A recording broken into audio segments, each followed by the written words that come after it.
dialed in to Box and Brews, you might hear something you can use. Like tips on your cash or tips on the suds. You're gonna want to use the smarts of these studs. Cause they know the brews, and they know the box, and they know they can't help the stubborn fucks. So listen up, cause shit's not funny. And save yourself some beer money. Bucks and brews.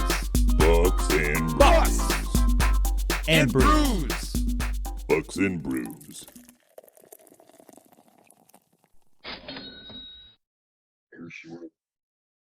Welcome back to Bucks and Brews. Nick, David, this is a little different. I can see you and touch you. So for anybody who's been listening lately, Nick has not been in studio for a multitude of reasons. No, dude, say like you and I. It's funny because like we both either have nothing or we're both just everything's hitting the fan all at once. So, but we make it a priority to try to make these happen. Well, I mean, the show has gone on, so that's good. It has. So before we get into tonight's episode, Nick, Yeah. what you drinking? Oh, I'm glad you asked. All right. So, I was gifted a new Glarus variety pack containing New Glarus Totally Naked, which is what I'm starting with. We tried that real quick before we hopped on this live. Very good. Yeah, say really nice in the nose. And then so you compared it a little to a Bud Light. Yeah, I went much better Bud Light. I went more to like a Heineken aspect, or Way better than Heineken too. Yeah. you know, somewhere around that type, like because that flavor profile, I guess, to me kind of goes that way. Let's see here. New Glarus Moon Man. New Glarus Coffee Stout. Well, that sounds good. And of course, the number one best that's not Wisconsin Belgian Red is New Glarus Spotted Cow. Which, if you haven't had Spotted Cow and you're in the Midwest, because again, New Glarus only sells in Wisconsin, We do. you need to get your hands on that, right? I mean, that's good trade bait for places outside of here. I love Spotted Cow. I do. It's great drink, and I could have 50 of them. I'm going with one of my wife's favorite beers. Oh, good. I have from Blake's the caramel apple cider. It's not overly caramel even. We've had it before. It's not overly caramely, but it is very good. Mike, what do you have? All right, now I'm starting with, I've got it's Revolution Brewing Mm. Freedom of Speech, which is a sour with some peach to it. I've got a different Blake's chilling in the freezer right now, trying to get cold enough to drink, doing the little trick where you wrap it with like the wet paper towel to get it in, get that cold in there a little faster. So got to make sure I look into that. And then I feel like I need to before. I've got a couple cider boys in the cooler, and Yeah, science. Revolution Brewing is a brewery we need to go check out It is. I fully agree. in Chicago. I'm all right with this. Because you're aficionado, right? Yeah. He's the Brewmaster. marketing guy. Oh, is he there the now, 'cause marketing guy? He was the CFO, Yeah. and now he's the marketing. So So I'm gonna take a wild guess. Shot in the oh, dark. wait, can I wild say what fucking he's guess. drinking? Can I say what he's drinking? Okay, Mike, you take the guess. Oh, I've got to imagine it's City of Lansing tap water. And I would guess it was poured directly from the tap. and it's in a white mug. Not quite. Oh, a red Dixie cup. Well, Hey. supporting a local industry, because not far from where I'm standing right now is Dark Container Corporation in Mason, Michigan, and they make the cups that I'm drinking this out of. So between that and making the most of my City of Lansing water bill that comes in the mail electronically every month, I'm supporting the local businesses. Good for you. So we got a lot to talk about tonight. Put the dig on me because I have Before- nothing local, right? Like, thanks. Make your brother get a camera you're- at some point, David. Huh?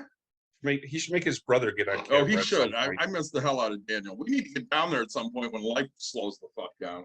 Yeah, definitely. We'd Your love to have logo you. is local. Oh, I mean, don't get me wrong, the stuff I'm wearing. Your glass is local. Mhm.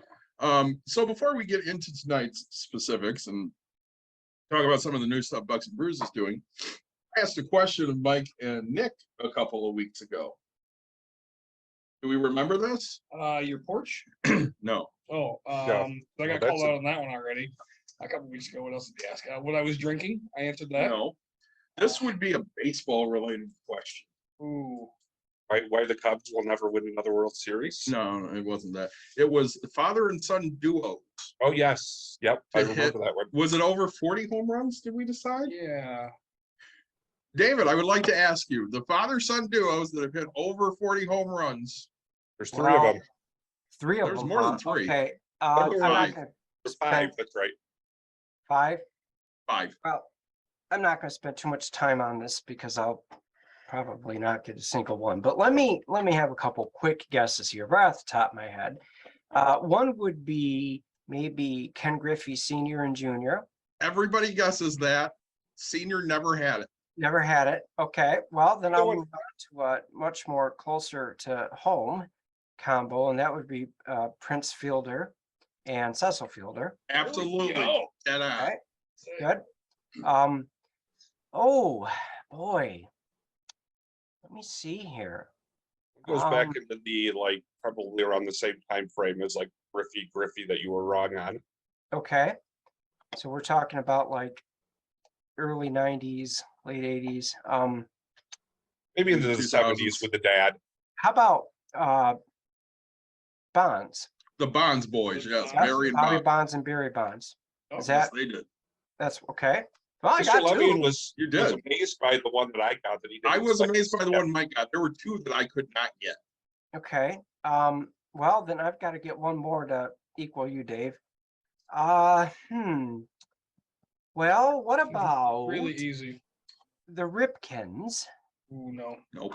No, didn't think so. None of them were power hitters, but what the heck? They were in a story I heard on the radio yesterday. So by golly, the name is fresh to mind.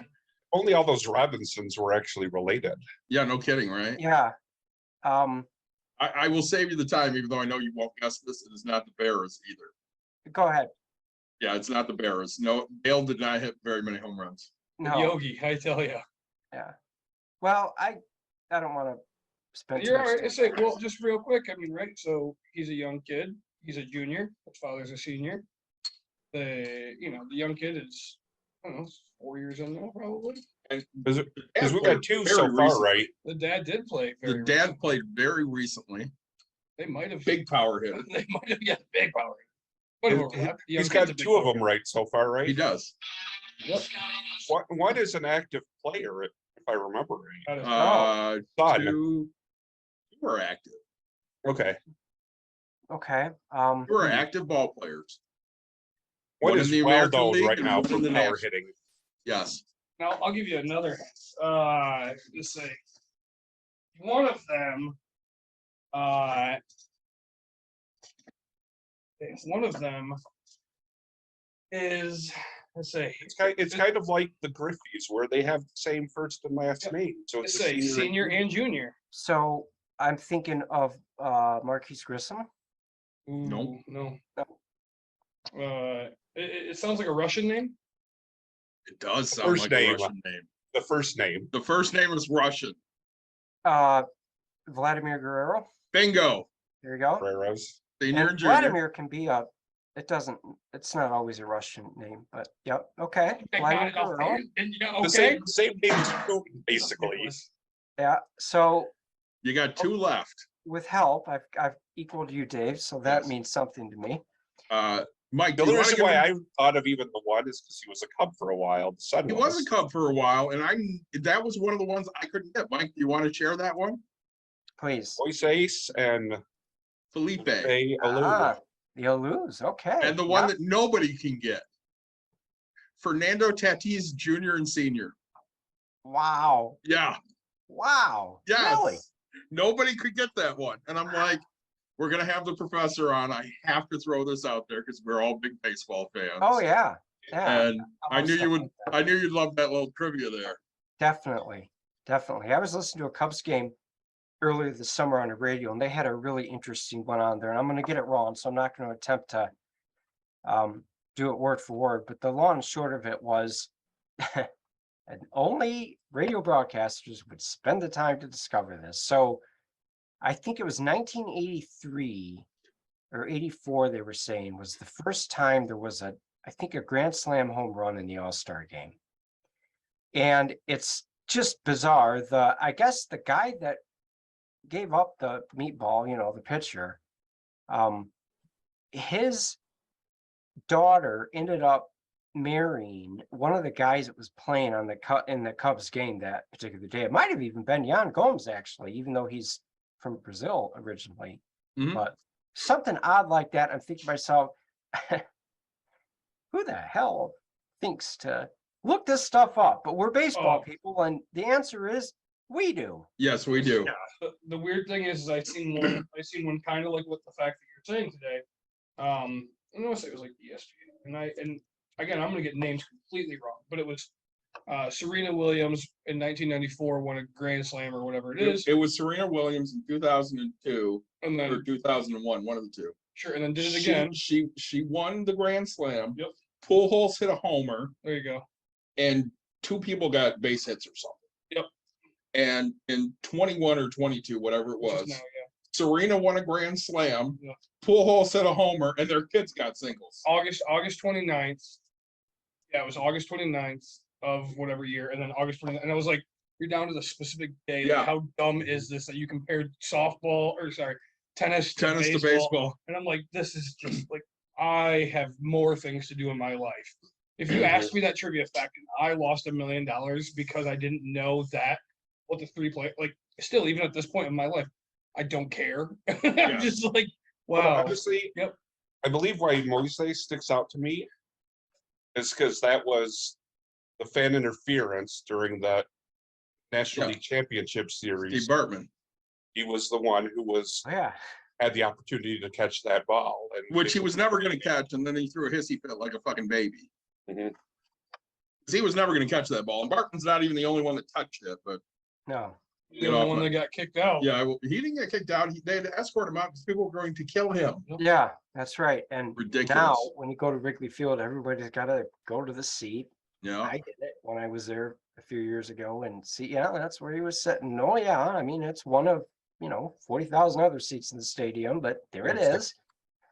So this trivia question actually came from something that I will get totally fucking wrong, but I'm going to tell the story anyway. So it was a guy that was talking on a AAA broadcast. He broadcasts for I'm going to get it wrong, but let's say it's the Modesto A's, okay? Just because I know it's someplace in California. He's a AAA announcer, or at least on the West Coast.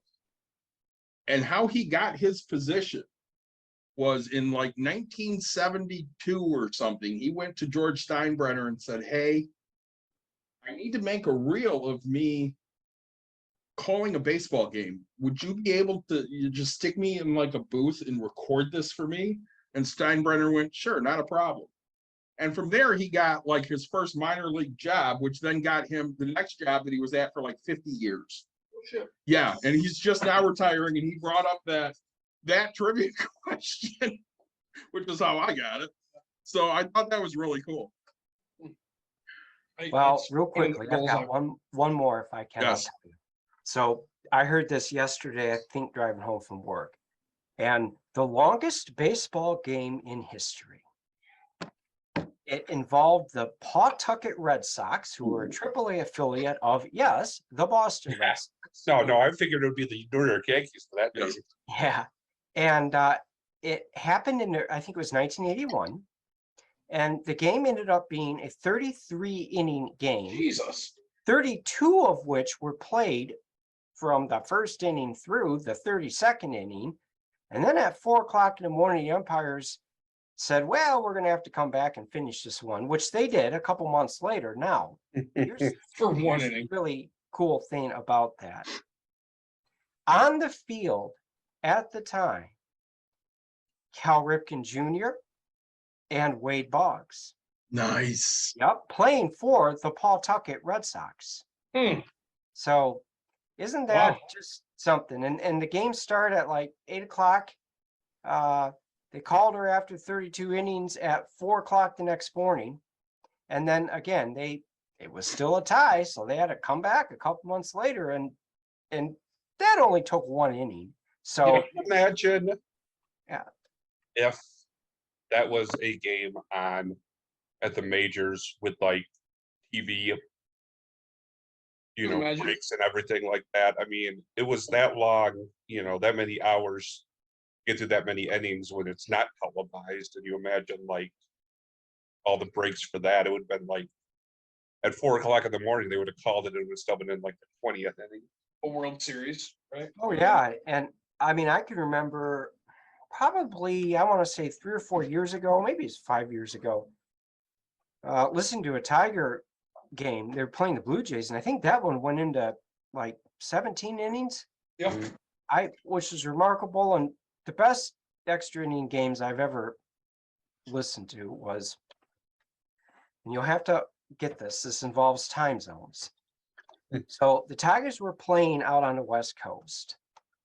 I was in Europe at the time. I was in the Netherlands, which is 6 hours ahead of us here in the Eastern time zone. And that would put it at what, 9 hours ahead of West You could have Coast. basically woken up at like 4 o'clock your time there, and it would have been starting the game or whatever on the West Coast. Yes. So I got up at like about, I don't know, 6:45 in, Central Europe time.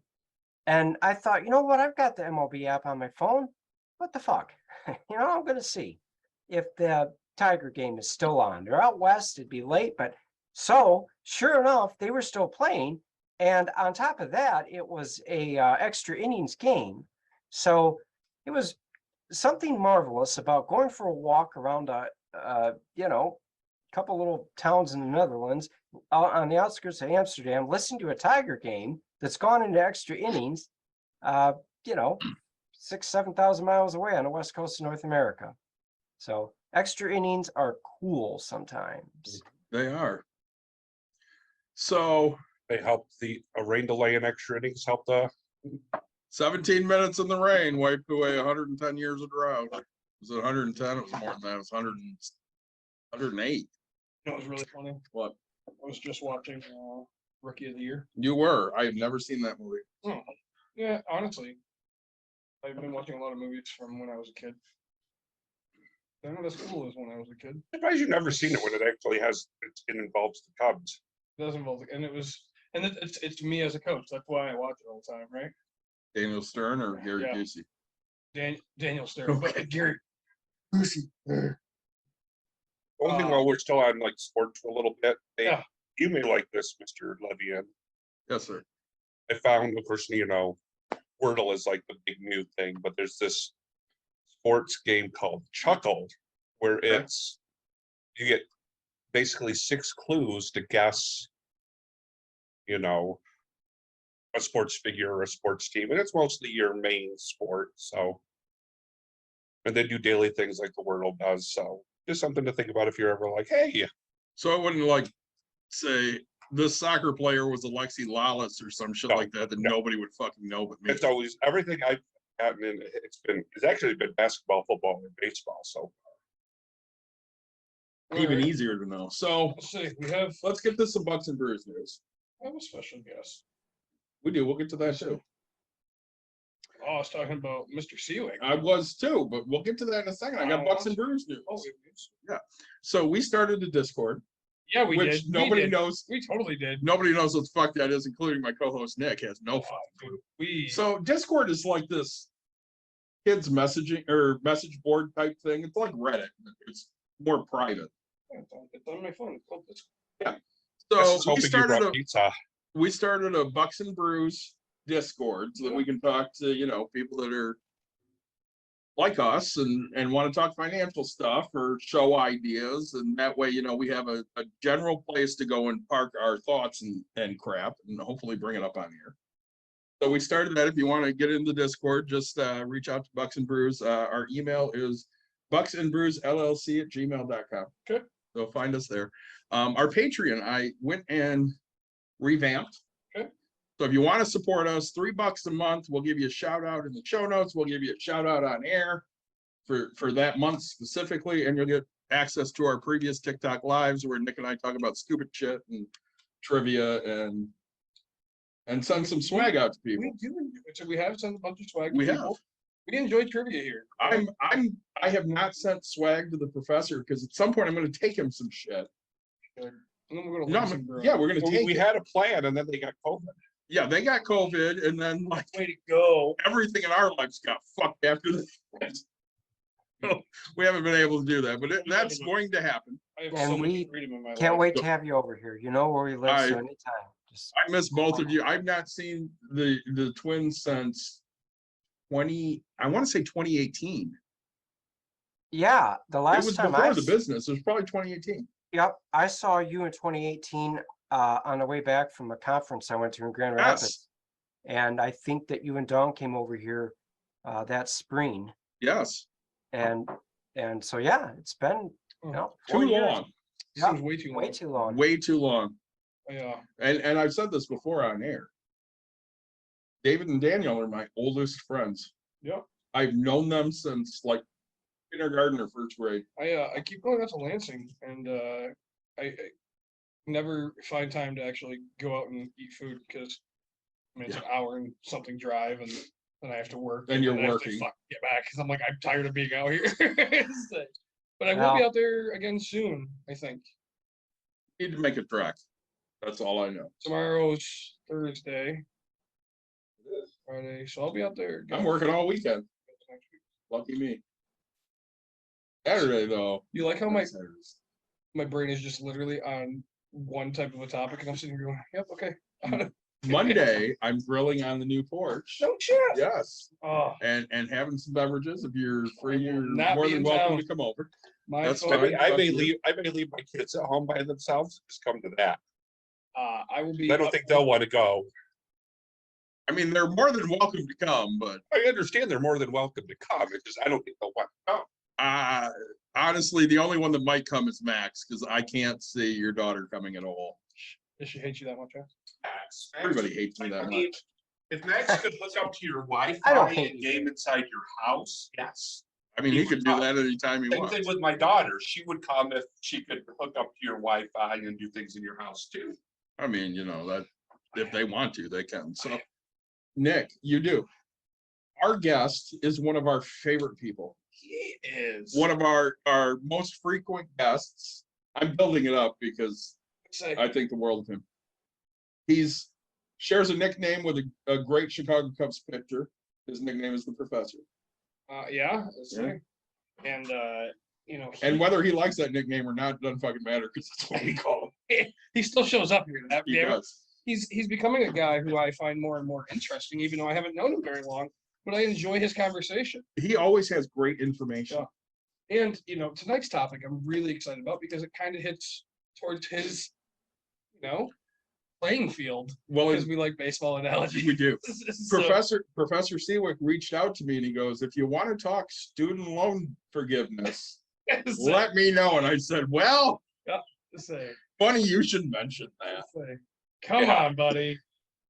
Well, thank you. That introduction is very nice. I appreciate that. And I always have fun on the program. And so, of course, last week, I guess it would have been probably about a week ago today, actually, Yeah. the president announced his plan to put forth some type of a student loan forgiveness plan.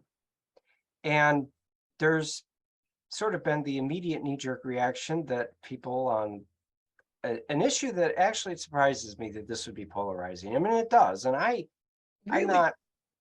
not a person who is, well, ignorant of the political situation of the United States right now, but this one really seems to be bizarre in sort of the camps that are being built in terms of what side of the aisle people tend to fall on. And I think the reason for that is because over the last probably 30 years, especially, this country has undergone a very previously unthinkable political transformation where now the overwhelming majority of Democratic Party voters are college educated, Mhm, and many of them have advanced degrees. mhm.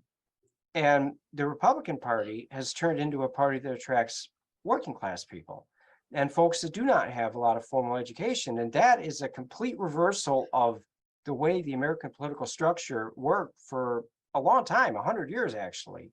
So now, because of that, the constituency, if you will, that Joe Biden is probably most appealing to are to some extent, although this is something I want to get into here, more benefit will benefit more from the student loan forgiveness than maybe those that didn't vote for him. But I don't want to overstate that, because that is a simplification of this, that when you look into it a little bit further, it's not actually entirely the case. And the other, so that's one thing that I've noticed about this, is it's becoming politicized in a way that, again, I'm surprised it has.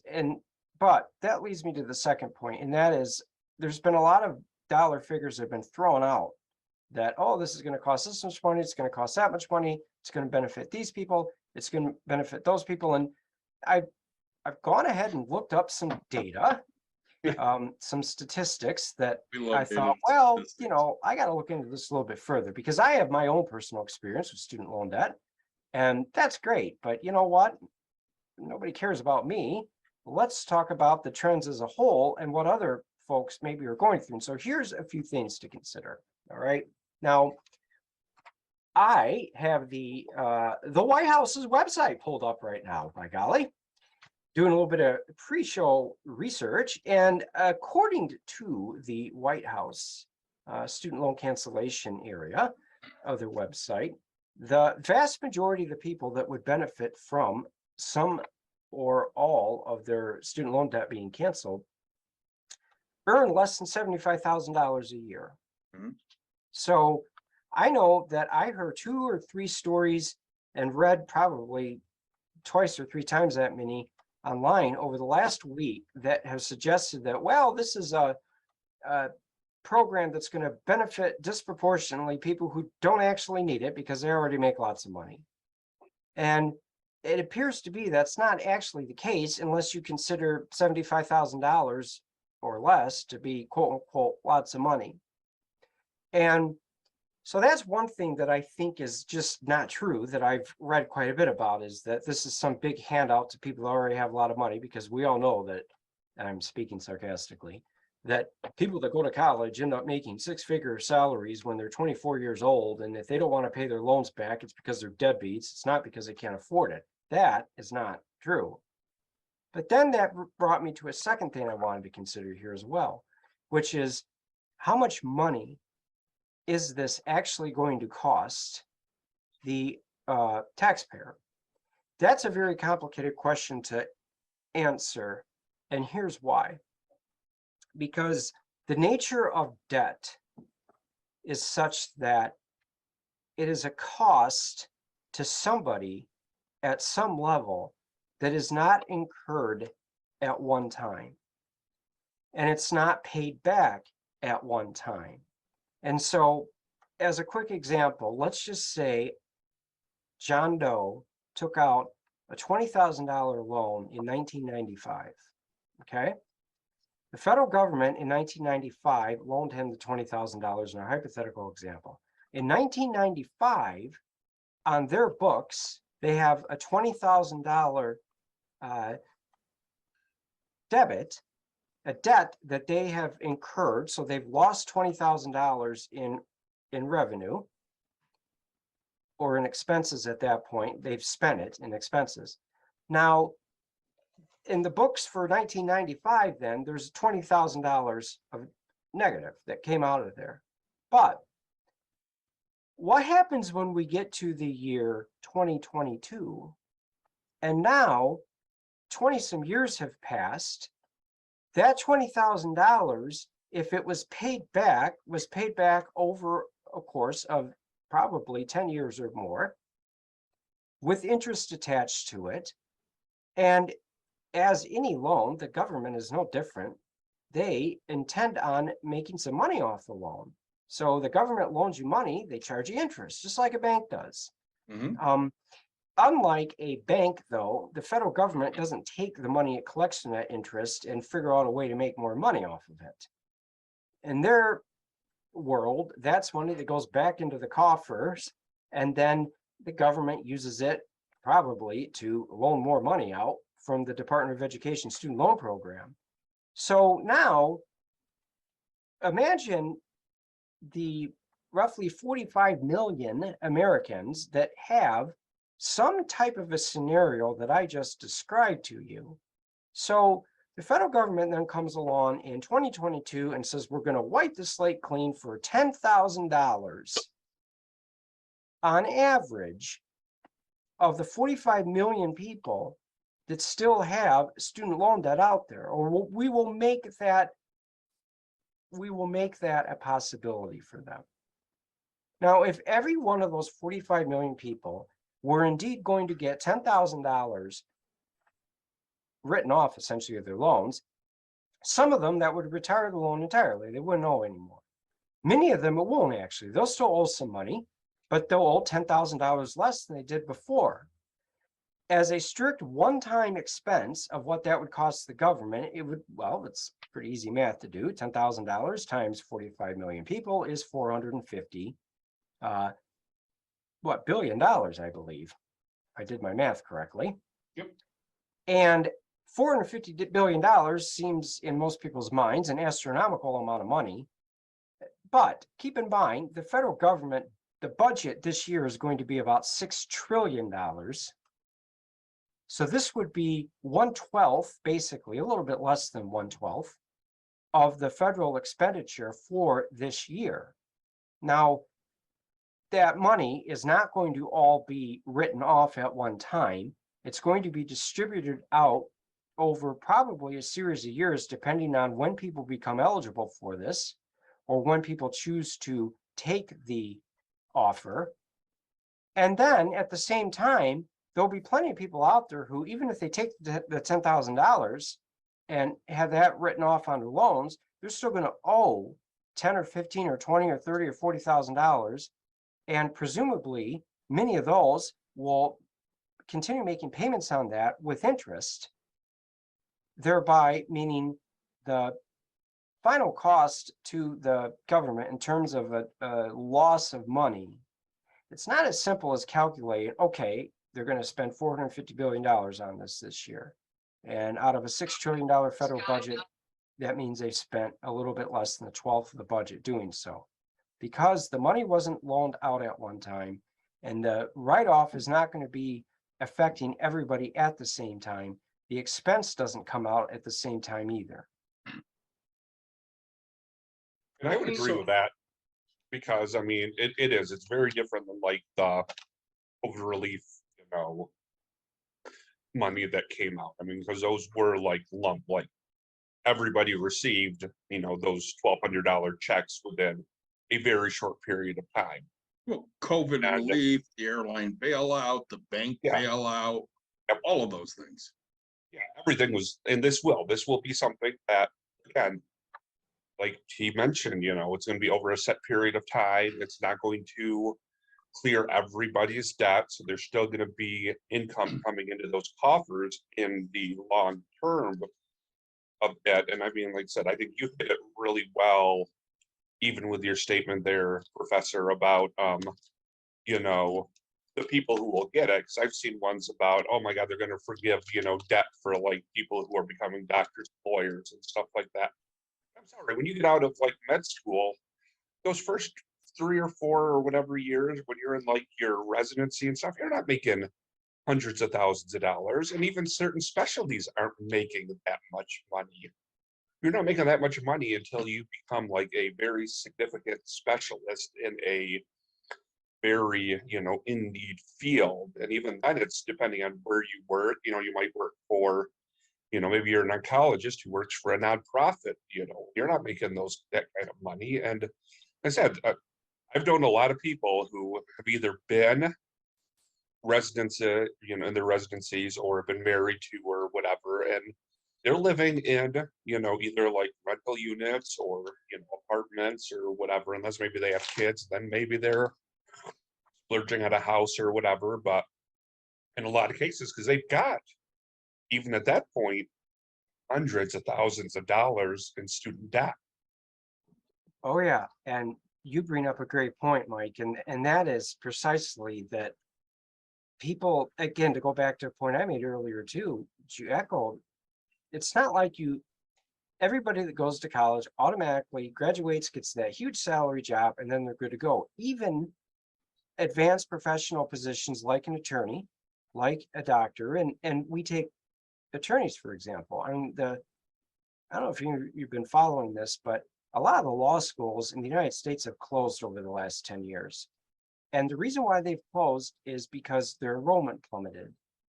And on top of that, because the US Department of Education tracks very closely success rates, meaning did the students who took student loan money actually pass the classes that the loan money paid for?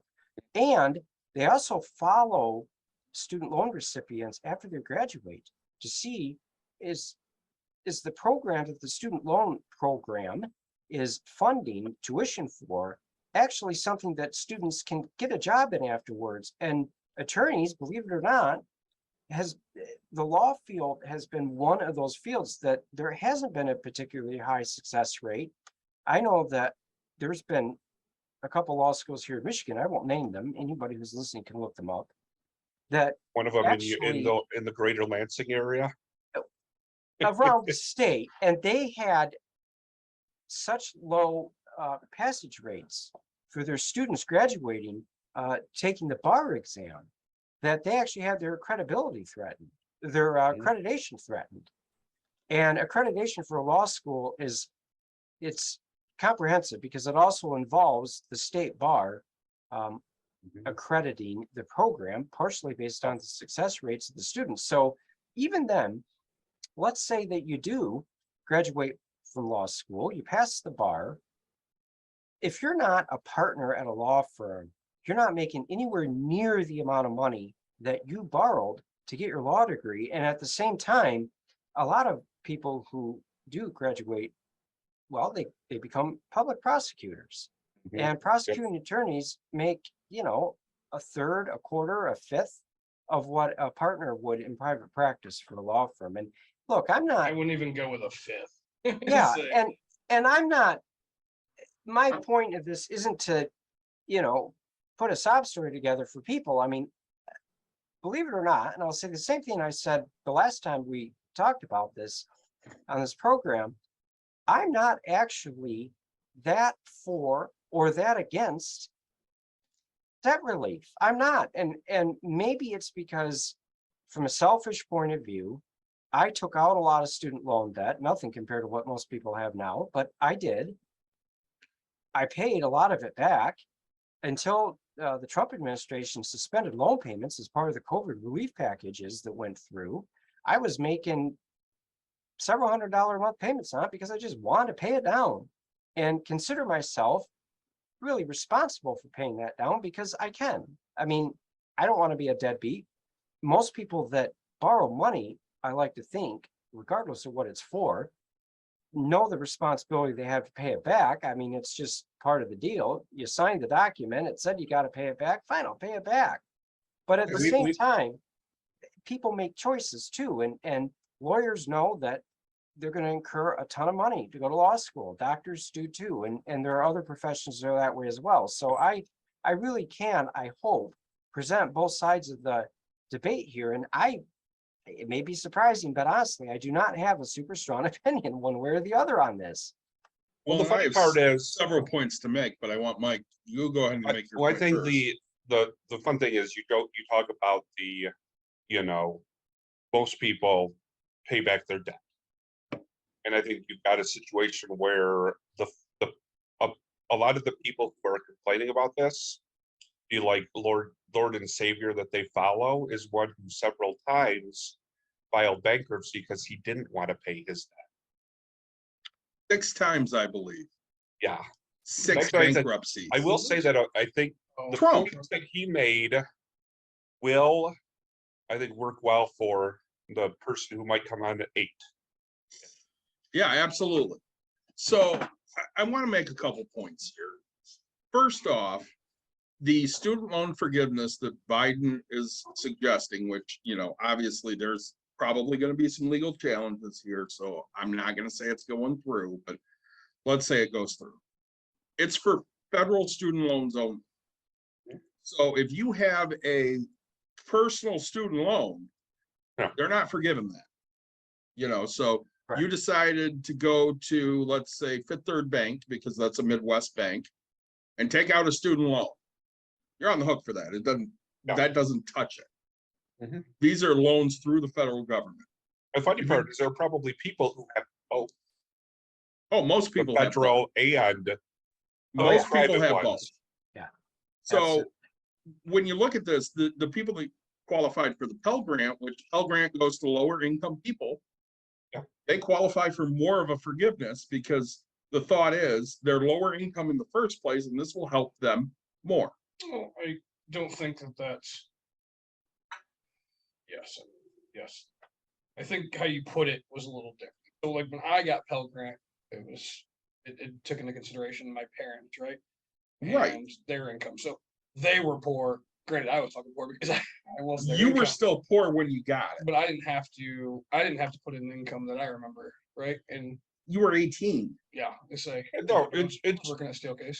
unless you're an adult over a certain age going to school, it's your parents' income.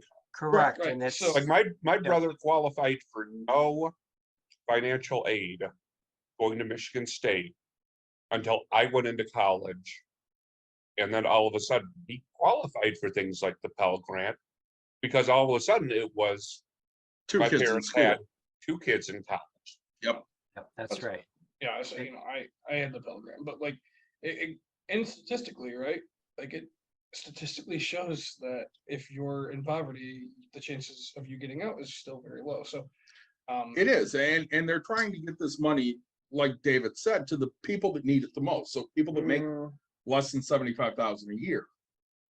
is that what is That's the majority that's going to get it. that was the Yeah, because because- I thought the number was 250K. So if you make less than 125 as an individual, Okay, and or 250 as a family, but it's still going to affect mostly people that make under 75,000 a year. Yeah, that's just because that's who is the largest holder of debt, especially Yes. because this is skewed. And I'm just using skewed as a, in this case, statistical term, but it's the debt holding is skewed disproportionately to people under the age of 30, 35. And I mean, I'll speak from personal experience, but I don't know the way this country works. It seems to be that if you don't own a business, and maybe even if you do, you don't really make a lot of money till you get to be in your late 30s or 40s. It's just kind of the way it works. And so Or you So- really have a niche business that fits a need that can make you a lot of money. sure, but people that go into the professions and everything, and it's just how it works. And so, but here's the other thing to think about too. And a lot of the people that have the student loan debt, and I brought this up a little bit last time I was on the program, have gone into things like teaching, for example, or nursing. And Mike, you talked about doctors and all the debt they incur. A lot of the people that hold debt are military veterans, even though Yes. they can qualify for the GI Bill, which isn't a loan. It's not enough oftentimes to cover their tuition costs. So they still borrow money. And a lot of those veterans go into other public service careers, like they become EMTs or teachers and nurses. And so let's take teachers for an example. Public safety officers that might require an actual degree to get them. Absolutely. And before David gets into this, I'm going to preface this with saying the last time he was on, he goes, are these people freeloaders? And he brought up nurses and military people that have these great amounts of loans. And we're talking about forgiveness. Go ahead, David. Yeah, and I was just going to add to that, Dave, that teachers are an interesting example too, because a lot of people don't realize this who don't go into the teaching profession, but a teacher graduates with his or her bachelor's degree. She gets a provisional teaching certificate. The state does not give permanent certificates out anymore. They haven't for like 20 some years. And part of the reason why they don't is because the state requires that teachers continue working towards their master's degrees. And so what happens is teachers, as a condition of their employment, they have to keep going to school, and that costs money. Some of the training the teachers are required to get, it's done in a non-credit environment through a program that the Michigan Department of Education has worked out with training providers, such as the college I work at. But most teachers within the first 10 years of employment will earn their master's degree because they basically have to. And so think about how much extra money then the teachers have to incur as a condition of employment to maintain their teaching certificate, their teaching credentials. And I think that adds to it. and the big thing is without significant increase in pay. Oh, yeah. And even with Absolutely. even if they get increase in pay, that entire increase in pay is probably just going in most cases for them to buy supplies for their classroom. Yep. Buy supplies to the classroom or keep going to school. Or keep going to school. And so, first 10-year teachers, they're just out of college. They already start off with tens of thousands of dollars, sometimes in debt, and then they've got to go back and do graduate credits, which are twice or three times as expensive as undergraduate credits. So it's, again, go back to the theme of the money isn't spent at one time and it doesn't come back at one time. It's a very drawn out process at an individual level as well as at the institutional level.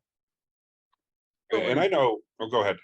We've talked about this before. There was a hashtag going around, it goes around every year, but the beginning of the summer that's like clear the lists. And Mike and I went on there and we bought a whole bunch of school supplies for people, teachers that needed school supplies. And every time I bought it, I put it's from Bucks and Brews, because I like supporting things that I can get behind. And I can get behind the fact that teachers have no money and they have to spend their own money to get this stuff for their kids, to teach their kids things. So I'm like, all right, fine. I'm going to go. I think I bought stuff for 5 different teachers. And I'm not claiming that on my taxes or anything. I just did it because, I could. It was something I could do to help. And, Nick and I are really big on helping the people you can that, don't always ask for help. And I think teachers are one of those groups that doesn't typically ask for help. I did the same thing this year. Somebody I know, she teaches in a private school, and she had a list of things that was needed for a classroom, and so I helped out and bought quite a few of them, and that's it. Because you'll never have to twist my arm to convince me to help teachers out. That's the family trade, and I know what teachers go through. I know what my mom did when I was a little kid, all the stuff she bought for her classrooms and everything, and that's just. We say that's part of being a teacher, and it is, but at the same time, that's probably not necessarily right. Look, I'll bend over backwards to help a teacher if I can. I think it's the right thing to do. But at the same time, we've got so many of these different expenses that go into the teaching profession that just because of the way things are, teachers aren't always compensated for. Well, For me, I do a little, I focus more like, public schools or maybe private schools. I always worry a little bit more about. It depends. I'll look at the private school itself. Because if it's one that like all the Hollywood people are sending their like kids to, I'm not going to support that school. That teacher probably has plenty of, but if it's like a small one, like, your mom was my teacher as a kid. We've talked about that on the air before. Sure. And then I'm sure when she became principal, I'm sure probably what she spent increased from what she was a teacher, since she felt she had of all the classes and not just, the one she was in. Of course. Yeah. And that's how I am too. In this particular school that I speak of is certainly not, something like the Interlochen Center for the Arts. Not that there's anything wrong with that, but you talk about schools that, the Hollywood elite send their kids to. And this is a totally different thing. And it would be more akin to St. Margaret's back in the day, a That's small good, private school that, Well, and Nick and I both coached an inner city school. You coached, even though it was a private school, they were basically inner city. Yeah. For bowling. Surprised me. And how many times did we buy dumb shit for our kids? I didn't eat today, coach. That's why I'm not doing what I'm supposed to do. All right, fine. Assistant coach. Let's say it was Nick at that time. Nick, do me a favor. Go buy like 5 chickens and we'll feed 6 kids on this team, or whatever it may be. And we did those things. It's not like I got paid for the McChickens I bought or the pizza that I bought or anything else. Right. I did it because these kids are hungry and I need to feed them because they obviously didn't eat at school. Mhm. So not to get on my soapbox, but I'm going to. The fact that they have now, COVID relief has expended the free breakfast and lunch for the kids. I'm beyond pissed off. I get it, but at the same time, many of these kids, those are the meals they get. Feed these children. I don't really give a shit what it costs. If you need to up my taxes a little bit, I'm okay with it. I think they're just trying to get it away from the COVID relief fees to like Department of Education fees. They are, but There are it's still not. for every school district, unless you're like in a very, even the rich areas always They have free and reduced. lunch. I get it. Mhm. But there are people that don't qualify for free and reduced Won't apply for it. or won't apply for it, that their kids really need it. My kids got free lunch all last year, but I mean, I also was like, for me, like they're not getting it this year, but I'm like, it is much more convenient for me to put money in their account to get lunch at school than it is for me to try to figure out on a daily basis what they will eat. And that's great, but there are plenty of people that are out there that are just over the line. Yeah. Oh yeah, I understand. That does not help them one bit because they're just over the line. Mhm. And it's hurting them. Like I said, they have to raise the line. $5. But there's a lot of things Yeah. with the education system they need to revamp. And I mean, we when can it talk comes- about student loans. I mean, that's a system that needs to be completely overhauled. It really does need to be overhauled. David, you were going to say something. Yeah, and I was just gonna add, part of the thing about student loans is, we're talking about free and reduced meals at schools. The student loans, there's always been for certain people, a criteria, it's very restrictive criteria, but a criteria to have some of your loans forgiven. And a lot of that historically, like the free and reduced meals at public schools, this is what made me think of it, has been tied to the federal poverty rate. Mhm. Now, some of our loyal listeners are going to be utterly shocked at what I'm about to tell them, and I mean this. The federal poverty rates for 2022 are as follows. Now, this means that according to the federal government, if you make more money than this, with this many people in your household, you are not in poverty. And here's what it is. For a single person, $13,590. For a couple or two people living in the house, so I guess it could be, mother, son, father, daughter, $18,310.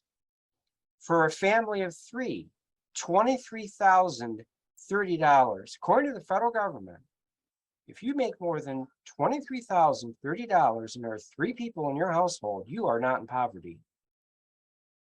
So, like a lot of the programs that the country has that at one time were intended to help the poor, the mechanism hasn't always kept up with the times. And the other thing about the poverty guidelines that are really, this is, I think, one of the huge problems that just doesn't get discussed nowadays, is not only are these income thresholds so entirely low that, I mean, it's almost unimaginable, but we know many people have to live on this. But at the same time, these dollar figures were calculated on a formula from 50 years ago, when housing was a, relatively speaking, lower part of a person's annual expenditures, and food costs a lot more than it does now. So Now, housing is adjusted to inflation twice as expensive as it was, meaning not just because the value of the dollar changed over time, but even adjusted to inflation. Housing is twice the amount of money now than it was 50 years ago. And up until fairly recently, food prices adjusted to inflation had stayed pretty low. But boy, that's changed now over the last year. And so inflation is making this even worse. And my point is that even when you have programs that are well intended and are tied to official metrics like poverty rates, the rates are so low that they are basically saying that you have to be in absolute dire straits poverty. Your kids are starving and ragged and barefooted, and you're living under the I-75 highway overpass until you're considered impoverished enough to qualify for some type of a program. Well, I So just did a quick, go ahead. So I want to jump into that for a minute. So for a family of 3, that basically means $960 take home per month per adult. So because I like round numbers, let's go with $1,000. Mhm. So for each adult, that's 2,000. Nick, do you know what average rates are in Grand Rapids right now? For rents. Rent. I mean, I know Wyoming. I just Okay, give me Wyoming's average. average. Sorry, we're talking about for 3. So for a 2-bedroom. So for, yeah, let's say a 2-bedroom. Well, while he's doing his math, I did a quick math on just his single person numbers. Go ahead, yes.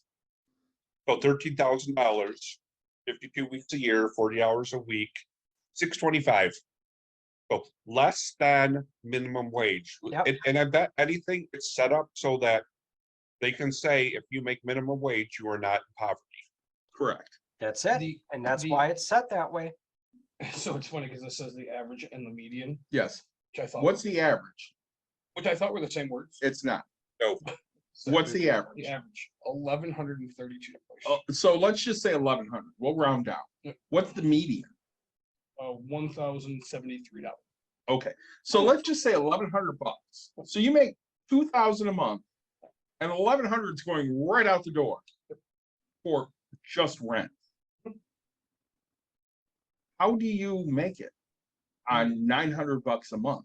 You don't go there.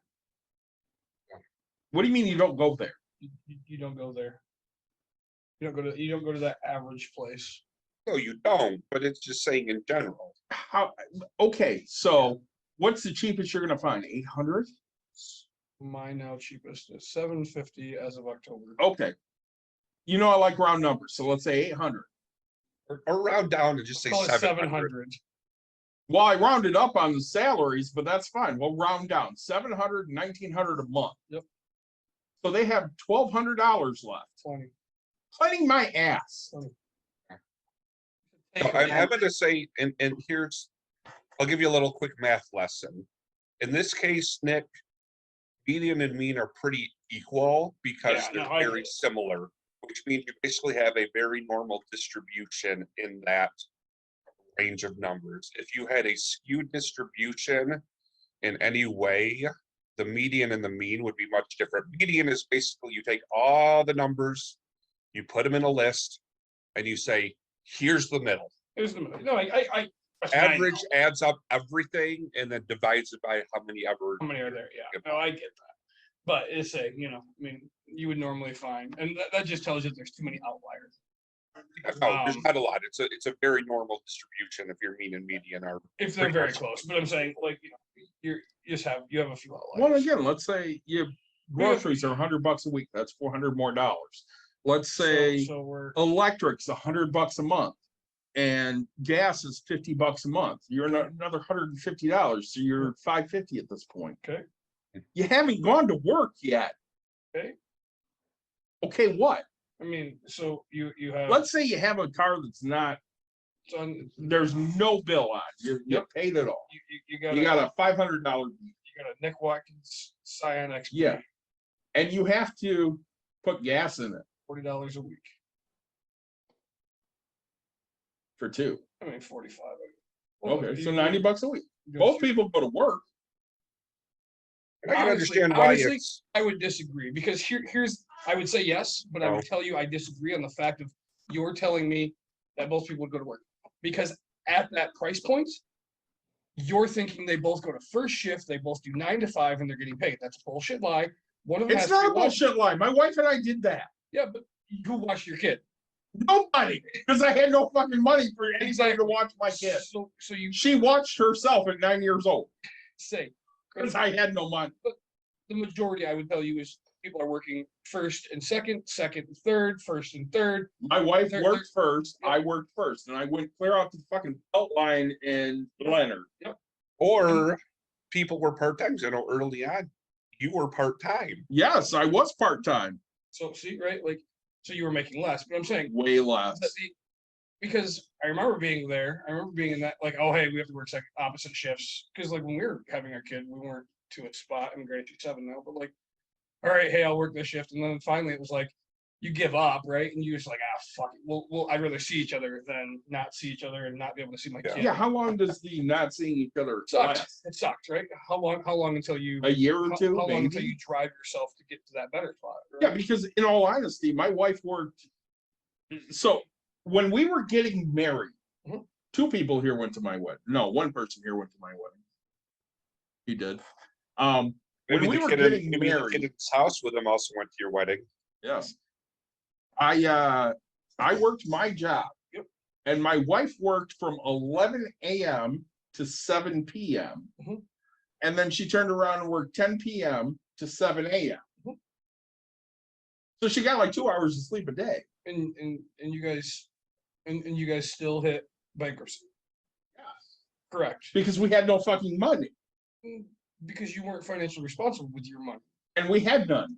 Well, because you weren't responsible with it. Even if we were more responsible, we had no fucking money. Well, you gotta remember, Nick, these were jobs that were paying, and we're talking. We're talking. Years ago.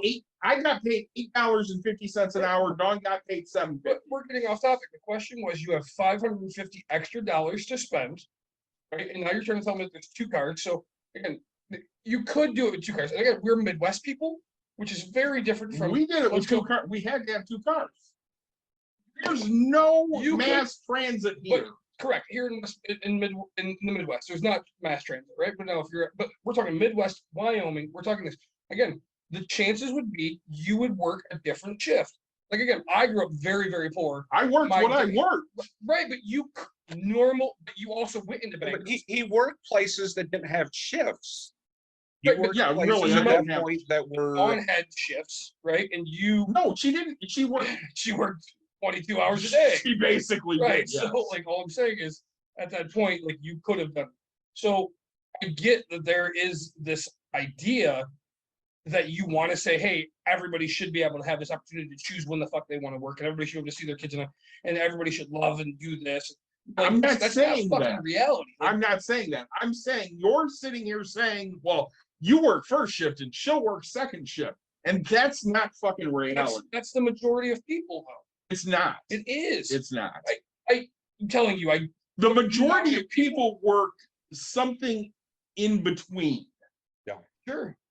But Because not everybody's working in a factory. Some people are working in retail, right. where maybe some. where they work is only open from 10 to 6 or something like that. Correct. Now but I'm saying a majority, and if we're making that price, what are the jobs that pay that price? Right. So again, you're thinking, oh, hey, now if you're working in retail, sure, okay, you're working at a mall, which is open from 10 to 7. Okay. Now, yes, now you have an hour overlap, and that's where the babysitter aspect comes in, right? And you're only paying for 1 hour of babysitting for these types of things. I paid for no babysitting. If I I could, think even if you get Go people who work David, in- go ahead. Sorry. We're just I'm making gonna fun. add the philosophical component to this. And I would say that it's probably not a recipe for a healthy future if we're okay with an economy that mandates parents in some capacity never get to see their kids, Mm. or combined have to be out of the house for 18 hours a day in Mhm. order to be able to make a below poverty wage Mhm. and spend half of their income on rental property that they don't own and they don't get any benefit from, Mhm. except for it's better than sleeping under the highway bridge, but they certainly aren't economically benefiting from the money they pay to the landlord. What's interesting about the poverty, you mentioned again the poverty limit, but again, if using the math, and again, this is where, again, these people are probably not full-time employees if they're still below the poverty limit, because the math shows that if you had 2 people working at minimum wage for a full-time position, you would be above the poverty limit. But what's funny is those are not linear numbers. The numbers you gave of like a single person, two people in a household, not linear, which I mean makes to an extent a level of sense, because certain bills aren't going to go up in a linear fashion based on, you know, more people. Like certain things are going to stay fixed regardless. You're not going to pay more for internet and, you know, things like that because you've got 3 people in your house instead of 1 person in your house. Right. What's funny is the student loan forgiveness part we've been talking about sounds very linear. Like, you know, it's 125,000 for a single person. It's $250,000 for a married couple. That should similarly be non-linear because you're basically saying, hey, you know, you're 2 people now, so we'll double it. It should be like 100, you know, 125 and like 175. And that's a great point, Mike. And that's one of the major criticisms of the Biden plan is it's $10,000. And $10,000, if I make $30,000 a year, is a whole lot more money than $10,000 if I make $80,000 a year or $100,000 a year.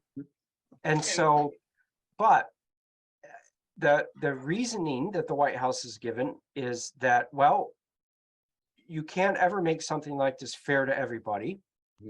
And so people borrowed money. We're going to put $1 figure down. If you make below this much money, that's what you get. If you make above this much money, you don't get it. And we're never going to please everybody, but that's what they've decided to do. And again, I'm not advocating for or against the plan. That's the reasoning that I heard in listening to President Biden talk about this last week, and then in reading the little blurb they put on the White House website. But to tie this back into our consideration of poverty, I would argue that the poverty rates in this country, and this is part of the reason why I brought them up, the dollar figure is extraordinarily low to reality. Now, with that said, how do you define poverty, right? That's a hard question. We may think, well, it's easy. If you're poor, you're impoverished. Well, you know what? It isn't actually that easy. I mean, the standard of living in a country like the United States is a lot higher than it would be in a place like Pakistan or Bangladesh, okay? So our consideration of poverty here would be different than what somebody in, I'm not picking on those 2 countries, you know, any country that has a, Yes, you are. a lower threshold of income, right?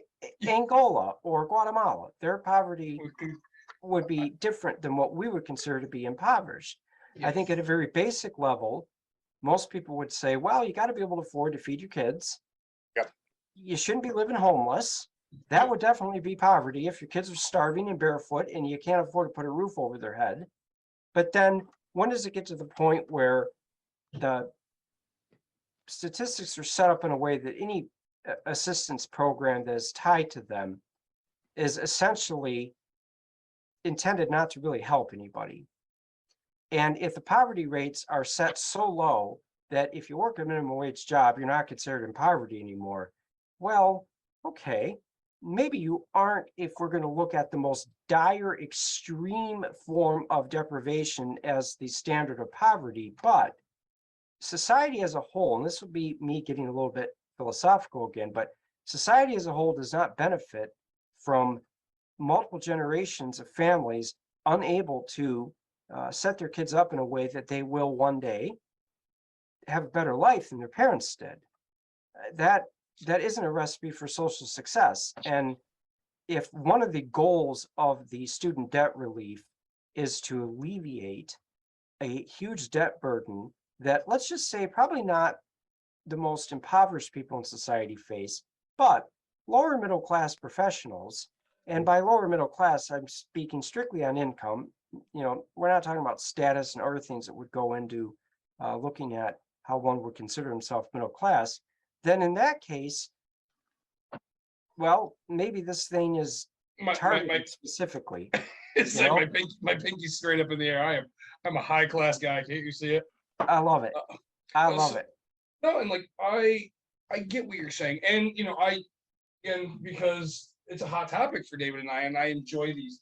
And David's like, oh, it's bullshit. So I have a million things to say.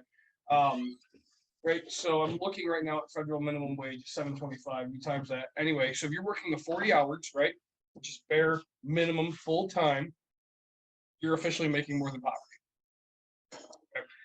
So now, but like anyway, so what I want to go to is a couple of things that I wrote down. So one of the things I read was currently when you're paying student loan debts, they basically do 10% of your income goes toward like that's what they calculate to pay back your student debt. One of the things that Biden wants to do is make it 5%, right? And to me, like I can't think of a dumber fucking thing than I've ever seen in my life than a person who wants to make. Okay, so I don't, and maybe we should Google this, but when we talk, right, and this is just a talk, and I believe you guys, you're telling me that people are at 5 3/4, 6%, some higher is 7, stuff like that for percentage rates.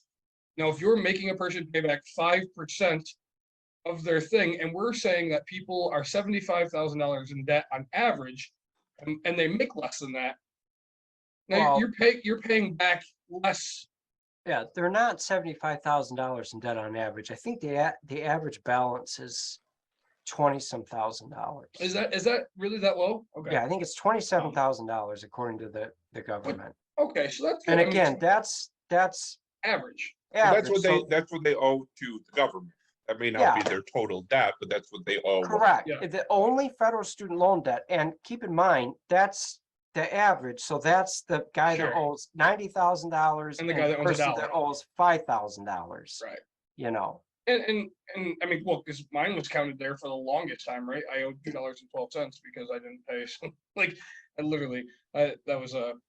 But so, the point is I know that there's debts that are out there that are higher than this 5% of what a basic payment would. So again, if we go back Federal to student loans a low person, right? for undergraduate degrees are 5%. Yep.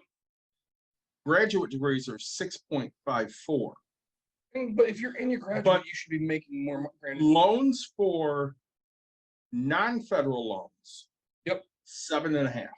so non-federal 7.5, but they're not getting whatever. And I don't think that 5% is well, that going to be for non-federals? That's on federal loans. Yeah. 5% on federal loans. and so I see what you're saying, Nick, because if the plan is to pay all the money back, yeah, Right. if you're only making 5% of your income instead of 10, Yeah. you're doubling the amount of time it's going to make you, It'd to be pay way it more back, than you're double, going to pay right? a Well, lot and the more fact that the interest. interest keeps compounding anyway. So it Yeah. isn't like you stop paying interest once. Like with the car, you Correct. basically you buy a car, they say, okay, we're going to give you 3% interest or 4% interest on it. Yep. They add that to whatever you're borrowing. So like using Well, again the the round structure numbers difference. that Mr. Levian loves, a $20,000 car, 4%, that's, the extra, $800 or whatever on that car. And basically that's what you So pay. if you pay the whole thing, If you pay the whole thing. yeah, like if you pay the whole time. But I want to get to how we think we could have better options of fixing it real quick. Oh, I have better options. Because I have so that they're moving to 5% versus the 10% income. And and one thing I guess you guys kept kind of bringing up, David, especially, and you as well, like we're talking about the income things and people above a certain price, and we said 150 and 250. Okay. So one thing that people, I think, in our brains can't comprehend, right? Our brain can't comprehend FU money, Mhm. right? And even when FU money comes to people, they still can't comprehend it. Like, right, when you look at $1 million in liquid cash, it's just absolutely huge. Now, Yeah. we can't fathom $1 billion in liquid cash. Like, our brains just can't commute this. But so what I'm saying is people, I think, are forgetting that there's 1%ers out there and there's 10%ers, right? Mhm. If you're in the top 10% of this, like, just really, you're not doing a struggle unless it's your doing, right? I mean, Yeah. there's a million things. I have a very good friend of mine who does very, very well off. He's like, oh, like he took a hit or whatever, but it's like, in theory, you could be me. And this is so it's one thing I want to definitely tell to you, especially, right? When we talk about this money going upwards, I also fucking tell my rich friends to go downward, right? Like, fuck you. You live in $1 million house. You could sell it. Even if you sold it for 900, took the loss. You buy a house in my neighborhood at 250, 300. You have 400. Like you have less taxes. You have less everything. Yeah. You're living a normal life. You have 3 bedrooms, 2 bathrooms in your house. You're doing just fine there, buddy. Right? Like, but it's hard to keep. No, you want to keep up there. You don't have to be up there. You can go to Wyoming and get it for 100K. Like, again, we know. Like, I would tell you the numbers for my newest flip. Like, when people tell me, "Oh, I can't," no, you can. You just have to figure out how to do the numbers. I have money wrapped up. I could have done mine $0. By the way, I know people that want to see pictures because they saw the inside before and they're like, I want to know what it looks like now. Yeah. I have some photos. But right, so like the whole point is getting to understand that people above 250 and 125, like 125, you're probably not at you're probably not at your max out potential for that income, right? Because that is a degree field that you've taken a lot of money out that's actually going to pay off, right? I mean, if you're making it, we talk about the Dave Ramsey loves to joke about the fucking underwater basket weaving, and they went and took the student loan debt. Okay, so they're not making 150. Yes, they have the debt, but those aren't the people that were granted. I wanted to bring that up because that's the great exception to the rule. And Dave Ramsey is going to look at the extreme to try to prove his point. I mean, he thinks college education is a waste of money, a waste of time, and you should never go into debt ever for anything in your life. And if you grew up in the kind of household he did, and you had the start in life that he did from daddy writing him one hell of a big check, that's great, right? That's his world. But for the majority of the people, that isn't the world they live in. But your point, Nick, is spot on about the higher income thresholds. And my understanding of this relief is it wouldn't be offered to people that make above that income. And nothing to touch them. Right. And bobbleheads running around, bobblehead would be Bobert, going, we shouldn't, Bobert from fucking Colorado. Why are you, I don't know what your look is. Anyway, she's running around going, we shouldn't support these people's majors of lesbian dance theory. Okay, again, nobody's majoring in this shit. Yeah, and people are majoring in things that they want to do, and not necessarily something that they will end up doing. So, like my coworker Christy has a creative writing degree from Central Michigan University. She works with me, not doing creative writing. And I think David brought up a huge point and hit that earlier, right? He was talking about, I mean, look at the decline in lawyers, right? And it's funny. It's funny that you say that because I was just with a group of friends talking about life, and it was like a real estate meetup or something. And somehow somebody had made the joke of, hey, go to school, we need more lawyers. And I was like, I had no idea. And then all of a sudden, like, it was like, hey, this is like, there's a decline because of this. And it's funny because like I focus. I'm not selfish. Like I'm very giving, but like sometimes I get in, and you see it, right? Yeah, I've been very selfish with my time. Of like I'm not answering, and Mike, right? I'm not answering texts. I'm not doing stuff like because at this moment you need to get my attention because like I am very close to finishing this flip, and this is me time. Don't fucking bother me. Nothing more important in my life is happening right now. Unless it's life and death. And so when people text, I'm like, I don't give a shit. Like this still has to go back on. So I want to talk about lawyers for a second. Yeah. So sorry, David. I was just going to real quickly add that part of what's going on here is that we have a pending disaster coming up in this country with a lot of professions. Teachers are the first ones that we're seeing this, okay? And part of that hasn't a darn thing to do with anything we're talking about right now. A lot of it is because Gen Xers didn't have a lot of kids, and we were a small generation to begin with. And so the baby boomers are aging out. The millennials are just starting to get into the professions. And so that's created part of the crisis in a lot of professions. And I'll use teachers as an example, because there is a huge shortage of teachers right now. But there are other reasons why there are shortages in these professions too. The biggest of which is people quit going to college. Mhm. And you cannot become a lawyer, you cannot become a doctor, you cannot become a teacher unless you go to college, because you have to have that formal education. And so That's right exactly now, it. the various leaders in the country and universities and any other folks that think they can affect the change are trying to figure out what can we do to solve this problem before it becomes a huge disaster. We And can all agree here that I would probably be the best fucking gym teacher to walk up in dirt. Right? Like I mean, What I would do is, if you were my gym teacher, I would be like, yeah, I'll do that when you do that. oh, I'll do it the whole time. Like, though. you I'll climb be the the- rope. He honestly would. I'm gonna be the guy out there. Like, granted, and what? He ran bases for me at softball practice. Oh, No, I no, might I'm be a not talking big about dude. things like that. I might be a I big dude. take but I a still gym run. class. I'm talking like run the I take it. stairs, climb the rope. Things No, like that. dude, we're only playing, dodgeball, which you can't play Yeah. anymore. We're playing freeze tag. We're playing all these fun things. And like, yeah, you're absolutely right. I'm the guy who's playing, right? Like, dude, I mean, ultimate frisbee, just get out of my face. Like, here we go, little 7-year-old. But I don't have a college degree. I'm not willing to go pay, and this is what pisses me off about some people and things. And you have the choice, right? And gosh, my brain can go a million ways with this, but you have the choice to, if you want to go be a teacher, right? You have to have that passion. You have to do that. I know that me becoming a teacher is going to cost me, let's just say, $80,000, right? Because you have to go to a school, and especially if you want to be a teacher in, Denison, Granville, a upper echelon of Michigan bullshit. Go to school, even if you're to be a teacher, unless you're a sub. I mean, even subs, they want college education now. Yeah, you have to have a college I could be a education. sub. Yeah, Right. And so, but all I'm saying is I know that a teacher pays on average what? Let's say $42,000 to start. And you think my dumbass is going to pay $80,000 to make half? well, but Nick, society can't function without teachers.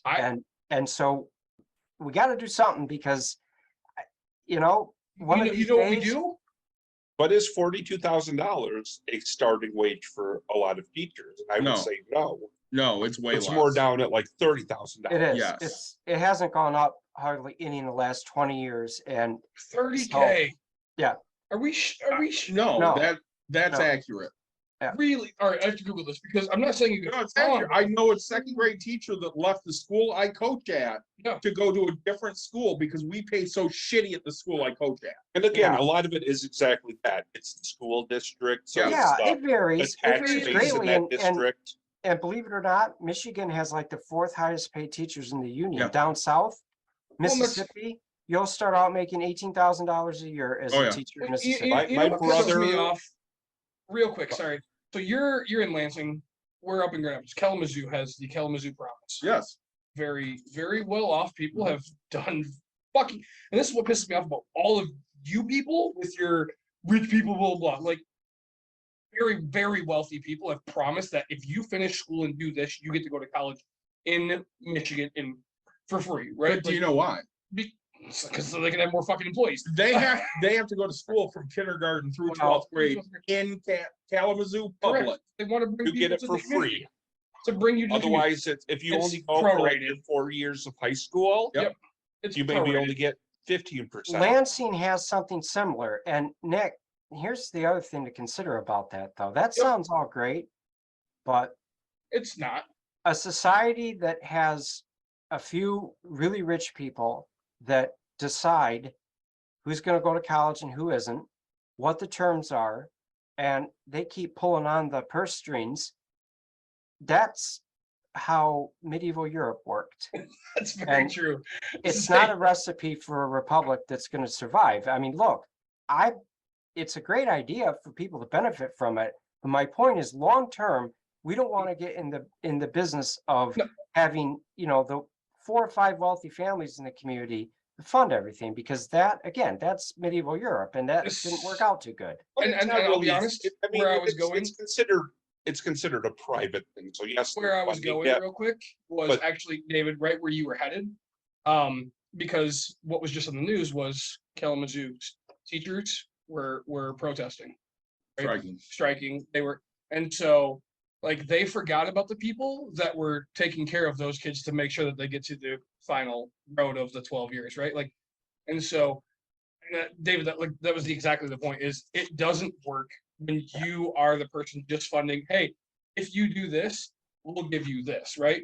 That end reward is there, but I don't know any kindergartens through. I might have known a second grader at one point that was like the smartest kid I've ever met. Like that knew what the hell they were doing the rest of their life. Like they just did it. Like, Nobody knows. dude, at I was that in age. high school and still had no idea. I have an all-state player right now Yeah. that has told me I'm going to CC for 2 years. She can play Division I softball. Go play. You know why she's going to go to She CC? has no idea what she wants to do. She has no fucking clue. And the worst And part- she goes, I don't want to waste my money at a school that's, you know, necessarily I can go play at, but I can't make up that money later. And that's the Division I, interesting you get part is scholarship. because She's she's not getting a scholarship. She's going to like Central Michigan. And, you know, if they're lucky, they're going to give her a couple grand. Well, I mean, Davenport, we were. well, that's well, and I mean, but that's probably all a lot of softball players are getting at these Division I schools anyway, unless they're a softball program, Yes. because there's not a lot of You're not selling a financial. shit ton of Can tickets. we talk about just sorry, I know we're talking about softball quick. We need to talk about the fact that they didn't even open it up for you and I to fucking apply What? the Michigan job. Oh, no, they gave that right away. Just to right, Bonnie. like Right to just Bonnie. there was. It was like I got rejected from Notre Dame, Notre though, Dame- just so you know. Oh, So, the injustice of it, I you want know. you to know I was with a city inspector, and I think you had texted me that and I go, oh, son of a bitch. And the inspector's like, what's up? And I was They were like, not looking at us. I was like, my buddy just got denied for being the coach, Assistant coach at Notre Dame. Oh, I would And have they're written you a letter of recommendation. I don't think it would have done any good, but I would I have. don't done either. anything. It was a job that I had to apply for, but Dude, I you knew had- they weren't even going to call me. They did not. And they were respectful about it. They Like, were. They sent me a really nice email. I read it to the Yeah, I read it to the it inspector. was a whenever it very was like, Christian sounding rejection. Well, It was it's more Catholic. Catholic sounding. it's like, Yes. granted, it's still Christian. All Catholics Um, are Christians. Not all Christians are Catholic. Yes. I want to go back to the lawyer thing for a minute. Yeah. Okay. So, the three of us growing up in Southwest Michigan, Well, I grew up in Southwest. you grew up in West Michigan. There would be commercials on the TV, and for most of us, this was before the cable days because Oh, we're I know old what you're going to fucks. talk about. Bernstein. And there, not only Bernstein, but there was another lawyer ad. Do you remember what it was? There was Sam Bernstein and Yeah, Well, and one of the Bernsteins is a board of regent now at the university. he is. He And then drove one a of car them for the is- first time. One of them is the state Supreme Court justice. too. Yes. State Supreme, yeah, and he Okay, he drove now a I'm car. trying to remember the other one. And he's blind. They had a buffalo on their commercial. It oh was yes. Spread- Geez. Stenfield. and Anderson, Yeah, It was Frickin' Frickin' Anderson. Anderson. Frickin' Anderson. There you go. So, the Dutch, yeah. the Dutch first name being there in that part of the state. is what- yes. remembered that. So Yeah. I met David Anderson. Yeah. When I talked about filing bankruptcy, because he left Sprague because he didn't make enough money in personal injury, so he went to be the bankruptcy lawyer in Grand Rapids. Now, I talked to him. He told me I had to sell everything I had because you're broke, you're poor, and you can't handle anything. So sell everything you fucking have. Mhm. And I went, that sounds stupid. So Dawn and I went and filed our own bankruptcy with no fucking help from him. And we showed up to court, and everybody at court besides us were represented by David Anderson, who didn't show up to fucking court. He sent one of his guys because, course. as David mentioned an hour ago, if you're a partner, you make money. If you're not, you're the other fucking guy. So, you know, let's say I don't know how long Mr. Siwik's with us, so I want to get to a couple things. Yeah, go for it. You know, we talked about teachers, right? And I do love teachers. I respect them and what they do, And we're losing them daily. we are right. But I want to go to because you talked about how you know they're looking for ways to improve this system and get it so that people like me who would make an awesome teacher. You know, I just like and okay, if I was guaranteed a job doing what I would love, right? Like I would go be a teacher. But there's zero chances my dumbass is gonna go and take extra credit stuff, right? Like I'm not gonna continue to go to school. It's just not gonna happen. That's not who I am as a person. I love teaching. I love being that. Like, so if I wasn't a PE teacher, right, I would be a wood tech teacher, right? Like wood technology, like people need to learn how to do this stuff, right? I don't know any, like, granted, I do know some because Do they still teach that in school? in Granville, but like, so my one friend, teacher at Granville, I didn't have him, but my friends did, right? He teaches CAD, he teaches, and now he teaches auto tech. And when I was leaving, he taught a like a home remodel class. So they had a small bathroom. They taught you how to set a toilet. They taught you how to drywall a couple walls. They, plumb a couple things. Like it was like hands on. Like that is stuff that needs to be fucking taught. And as much as people like, my wife gets so mad because it's like home ec, and I'm like, dude, if it's geared towards women. If you could teach a person, we talked about the giant joke of the lady that said she had a gas leak when she had an electric stove. Like, oh my God, you can tell you didn't fucking take home ec. You know nothing about this. So all I'm saying is there's people that don't know how to fix anything, and they should learn all these skills and techniques. I don't know if David can name this. So we had to take, so Jim was like 18 weeks, and then you got like 6 weeks of home ec, 6 weeks of wood shop, and 6 weeks of computers. Yep. I can't tell you our computer teacher in high school or in middle school. Mr. Wick. I cannot tell you our home ec teacher in middle school. I can. But I Mr. can tell you Kopka. our shop teacher was Mr. Mr. Butler. Butler. Who were And the other two? Mr. Kopka was the computer teacher, Yep, I remember that now. and the home ec teacher, her name, He had two names. right in my mind. But Nick, Bert something? yeah, that might have been it. But Nick, here's the thing, teaching is a profession like medicine, and I'm not going to go to a doctor's office and have a doctor who, oh, I think I can do that, Did he doing surgery on me. A teacher's the same way. There's skills, Mhm. practicum, experience, knowledge that can only be learned by a formal education program at a university, and you do not want to open the floodgates to Oh God, anybody no. No, and walking into a classroom. You won't. I wouldn't trust them with my I think, kids. I and- think even a lot of, yes, you need the education to understand kind of the basic concepts of teaching, but I also think you need a basic understanding of what you're teaching as well. Oh yeah, the subject matter is very important. And look, I think that one should not be emphasized over the other. You want people that are going to be in a classroom with children to know a bit about child psychology, about human growth and development.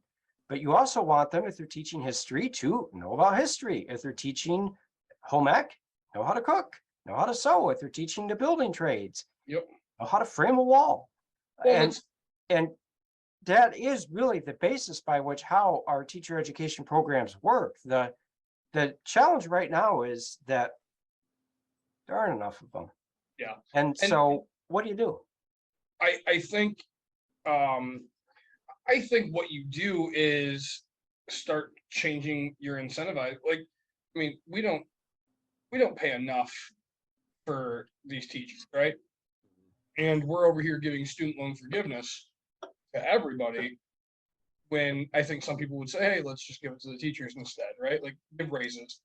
I think there's so much, and granted, that's a one-time thing versus a long time, whatever. But and you can take money from everywhere, and some people are saying, hey, let's just tax ourselves at 90%, fucking have everything for free. That's just not who I am. But David, I want to let you know, because you made the analogy of you wouldn't go to a doctor. That's not, but I really think you missed the Tommy Boy thing, right? Where I could stick my head up a cow's Yes. ass, but I'd rather take the butcher's word for it, right? Like, Or I could put a, I could, But again, they're I could- I specialized. could take a piece of, I could take a shit in a box and put a warranty on it, but all you're really buying is a guaranteed piece of shit. Yes. right. So And let me, can I add something? Because it goes kind of Go with ahead. what you said, Yeah, and it yeah. goes with the fact that we talked a bit about the Kalamazoo problems. I am the one that is still local to Kalamazoo, which means I know a lot of families in this area, which means I know a lot of people now getting to the point in the workforce that were the first recipients of some of the promise, and I have heard that for those who would have been college students no matter what, yes, it's a great thing, but there are so many kids that failed out within the first like year to 2 years of college because they never learned how to actually learn. And that goes down to the fact that, sure, maybe make it where it's tiered in some way, income and grade level for the promise, but then take that other money and get better teachers in there, make them want to do their job. And Well, the we question, have a similar thing here in Lansing, actually, the Lansing Promise, and it's modeled off the Kalamazoo one. What part of what you're identifying, Mike, is what's been discovered, not only in different places here in the United States, but elsewhere in the world, when college tuition becomes free. And I will use the state of California as an example, because California for many years offered free tuition to California residents to the state university system, which is very extensive out there. It's the most extensive in the United States. And after, I think, about 30 years of doing this, guess what?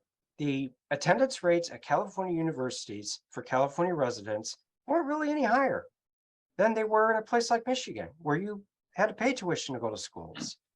And I've got some experience with the British education system, having gone to 2 universities in the United Kingdom.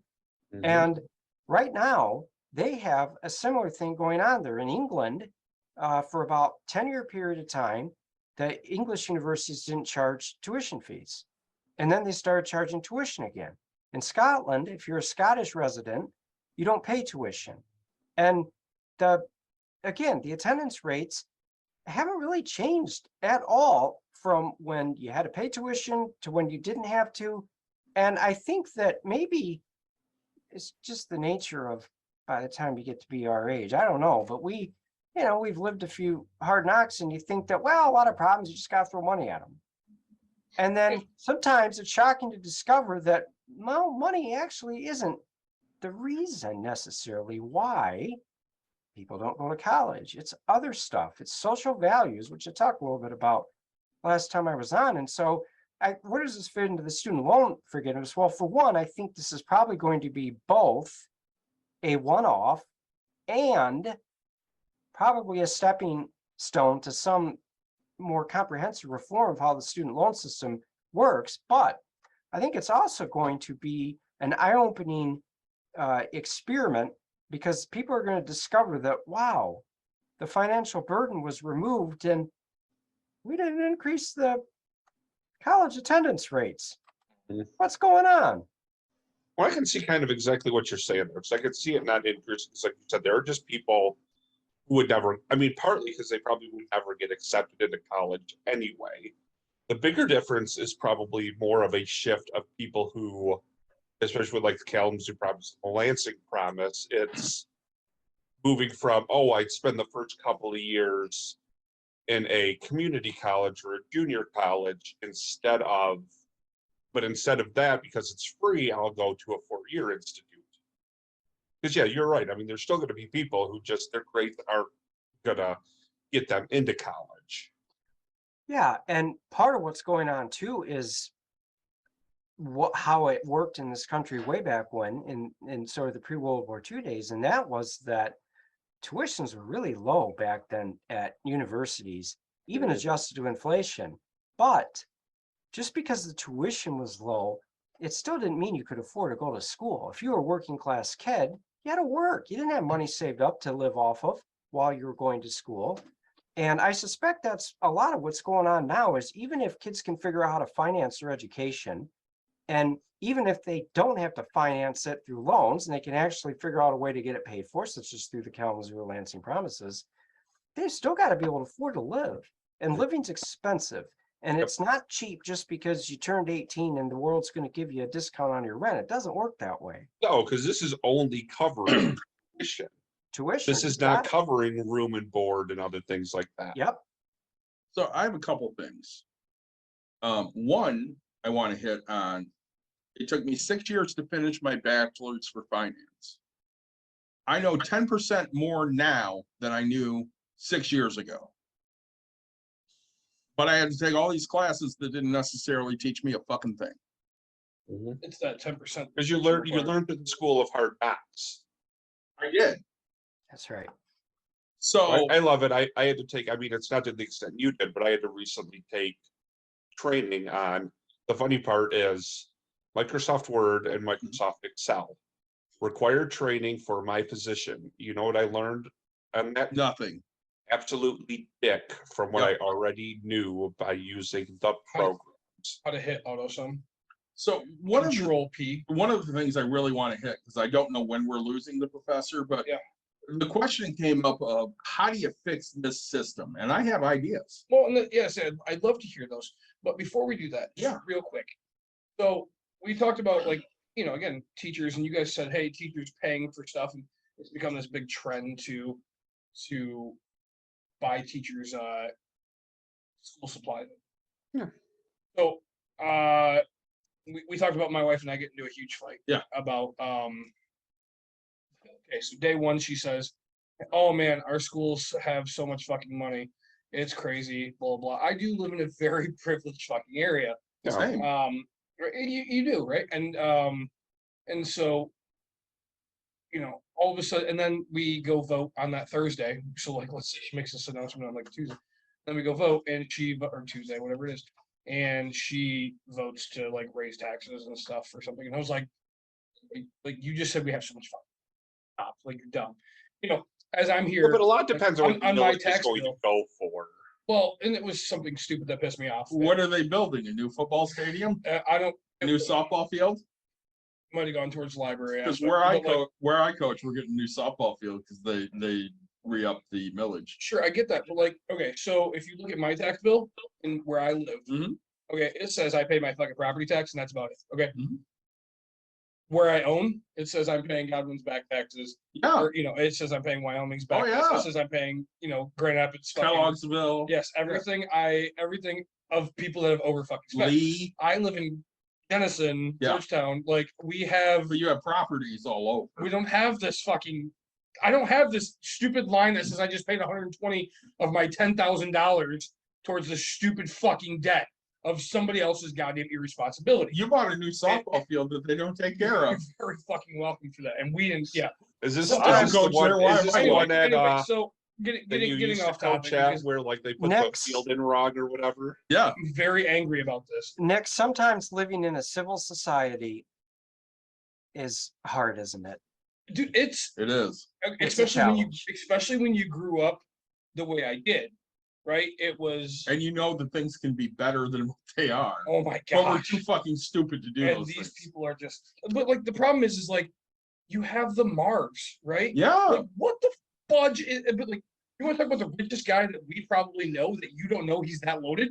So, Dave, This guy works, I mean, literally, he has no money be because he facetious. takes care of his fucking That's horseshit, grandkids. horseshit. This guy works 15 hours a day, overtime after like 8 type thing.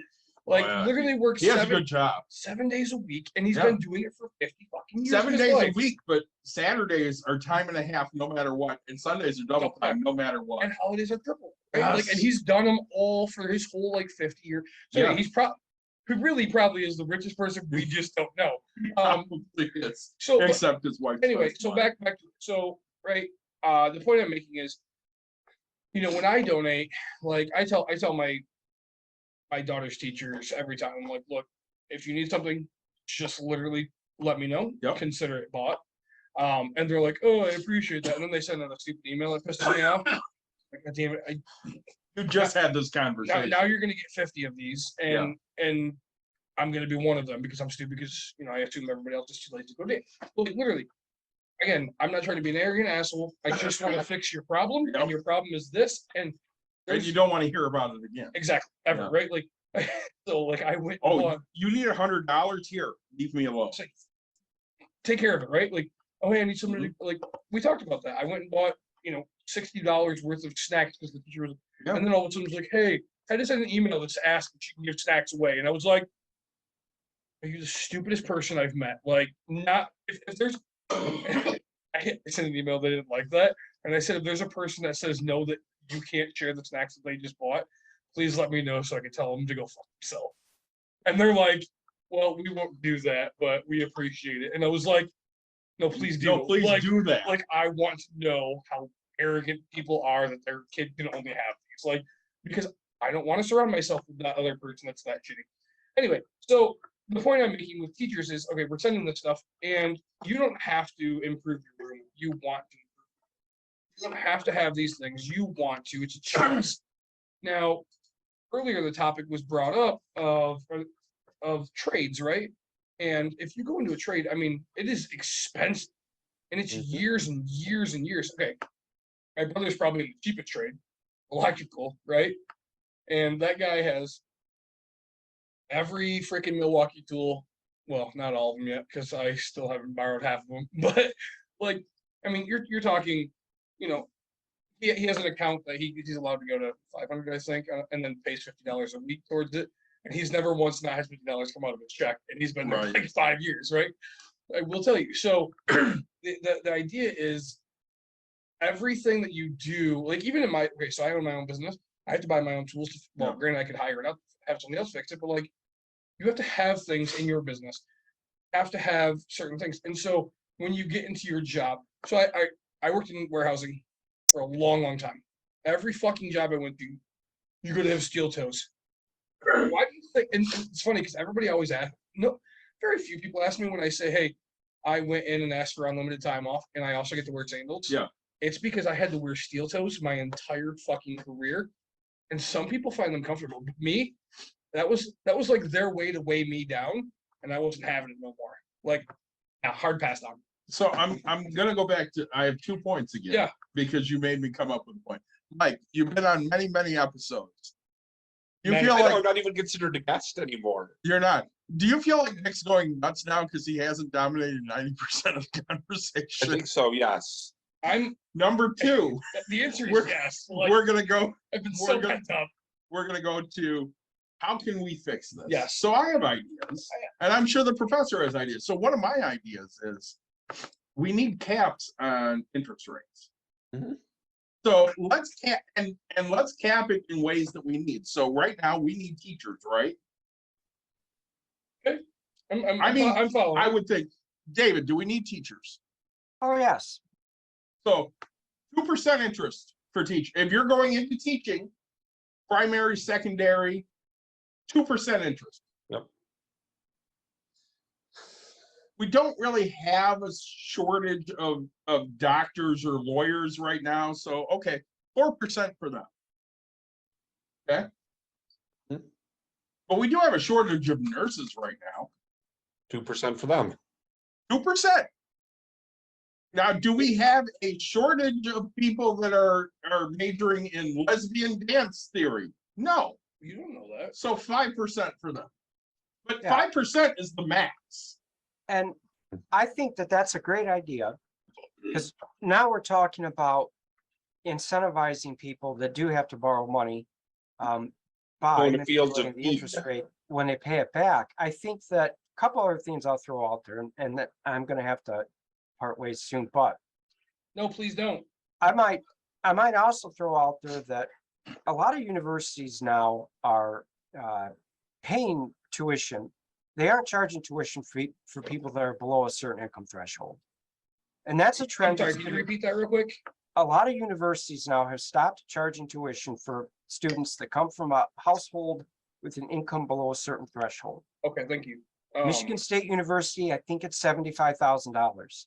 Mhm. Really? University of Michigan, it's Your household, so it's free tuition for anybody coming from a household less than that. correct. Really? Yep, and the Wow. in-state, for in-state students, and the University of Michigan they were actually one of the first to start doing this. They've been doing it for like 10 years. Few of them started doing it about 5 years ago. And I think that part of the problem of skyrocketing tuition and all the money that students borrow to pay it is going to eventually be solved by that. Because that is how the universities are going to get themselves off the hook for all the negative, well, press, but Mhm. it's much deeper than that. of being partially responsible for all the debt that's out there. And again, the student loans, when the federal government disperses the money, they don't give it directly to the students. They give it to the university. University then has the eligibility requirements that have been approved by the federal government, and then the university disperses it to the students. And there's a reason for that. And the reason is because the university then has a responsible role to play, not only in who gets the loans, but if they're paid back or not. And that second part is something that has changed a lot over the last 10 years. Now, the U.S. Department of Education tracks universities, community colleges, for-profit and non-for-profit colleges, trade schools, any school that's financial aid eligible. The Department of Education tracks who gets the money, how much are they getting, what are their default rates, what are their passage rates, what are their rates of finding a job after they graduate. And this stuff it wasn't really kept as close tabs on it. The government didn't keep as close tabs on it. It's about 10, 15 years ago. Now they do. And this is part of the reason why the universities have gone to this formula now. And I think that probably most public universities in this country will eventually do that. It'll be the people that are wealthy that go to the schools, well, they pay the full tuition. It's a very high tuition because essentially it's subsidizing the folks that do not come from very wealthy backgrounds who won't be charged tuition. Like you said, the out-of-state people who want, like, they go to that school because it's like, I think is a good example. And Great international veterinary students, programs, great all that other stuff, and Yep, that's and- where they'll earn their money. absolutely. In the U of M Medical School, which is one of the best in the world, they have one of the Absolutely. best teaching hospitals in the world there. The same thing. And I think that the powers that be in the Congress, the Biden administration, the Department of Education, they know this. And in their minds, kind of to wrap this back to the whole student loan debt forgiveness, is this isn't going to be something that we'll have to worry about in the future because it's probably not going to exist the way it does now in the future. I think to add, well, just to add to kind of, and I know we've talked about it too before in previous episodes that worked, it was probably more things like when people who had student debt came on. And it's the fact that, go back to the way it was like when I was going into, college and everything, where it was like, you didn't start getting interest accrued on your debt until basically you were done, graduated or whatever, or said, okay, I'm done going to school, I'm done with it. I've been out for, 2 years. I'm not going to do it. Instead of the day you borrow money, you're accruing debt or accruing interest. And I just I have to correct you on one thing, just from one of the things you said at the very beginning of the episode, Mr. Siwik, and that was the Republicans. And yes, it's kind of the two extremes. It's the very poor people and it's the very rich people that are Republican at this point. Because the rich people like the fact that the Republicans are going to drop their taxes and, give them huge tax breaks because they still think in some cases these people are going to be, oh yeah, we'll give money to the poor, but they're like, no, we're not going to give money to the poor. We're going to pad our, accounts. Yeah, and what's so interesting is watching this unfold right now because the political dynamics of the two main parties in this country, they've changed through the years. When the Republicans started out right before the Civil War, one of the things they were founded on was spending government money on what we nowadays call infrastructure. They were all about the transcontinental railroad, spending government money for ports, roads, all that good stuff. Republicans were very liberal back then. Yes, and it's changed through the years. And so me, just as a historian, I mean, I'm fascinated to watch this stuff go on, regardless of what I think about it. From a political point of view, I think that the alarmist politics that are out there nowadays they do nobody any good. With rare exception, there are few politicians in this country who actually want to, like murder babies and stone people to death and ruin the country, even though their opponents say they do. But at the same time, I'm not trying to diminish the fact that everything seems to be politically polarized. And the Mhm. student loan debt issue, I mean, there you go. It's one of those things that at first glance you think, well, shit, I mean, who the hell get upset about this? And then, oh, well, actually, there's a lot of people that get upset about it. But part of that is too, because we have in our country right now, I think, reached a point where a lot of people think that they're victims, whether they are or not. And that, I think, is an equal opportunity offender on both sides of the political aisle. And I think also a lot of people look at this country now as a zero-sum game. If somebody gains something, it's at my expense. It is, Garen. Gosh, I couldn't agree with you. No, they And- think that Yeah, Yeah. they- necessarily is that the way. Correct. No, they- right, but like I couldn't like Yep, they that's what think people that. think. It's a constant, it's a constant saying, you know. Yep. And that was one of the things I wanted to bring up.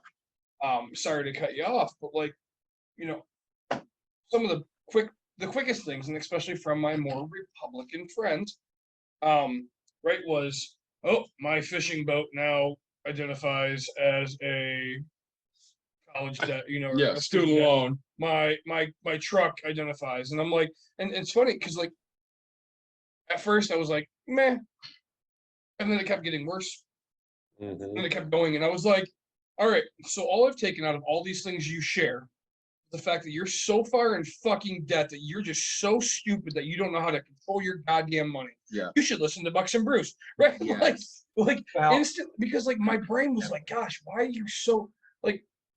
Wait. They So don't you're- know you're- how to handle You're shit. right. You're no better than the person who thought they were betting on their education, but you bet on your happiness of buying a boat that you can only use after 5 o'clock on Friday, and you have to get your ass in bed. So or you're going to be watching football on Sunday. So really, Yeah, you're using it on and Saturday morning I'll, if you can get out there.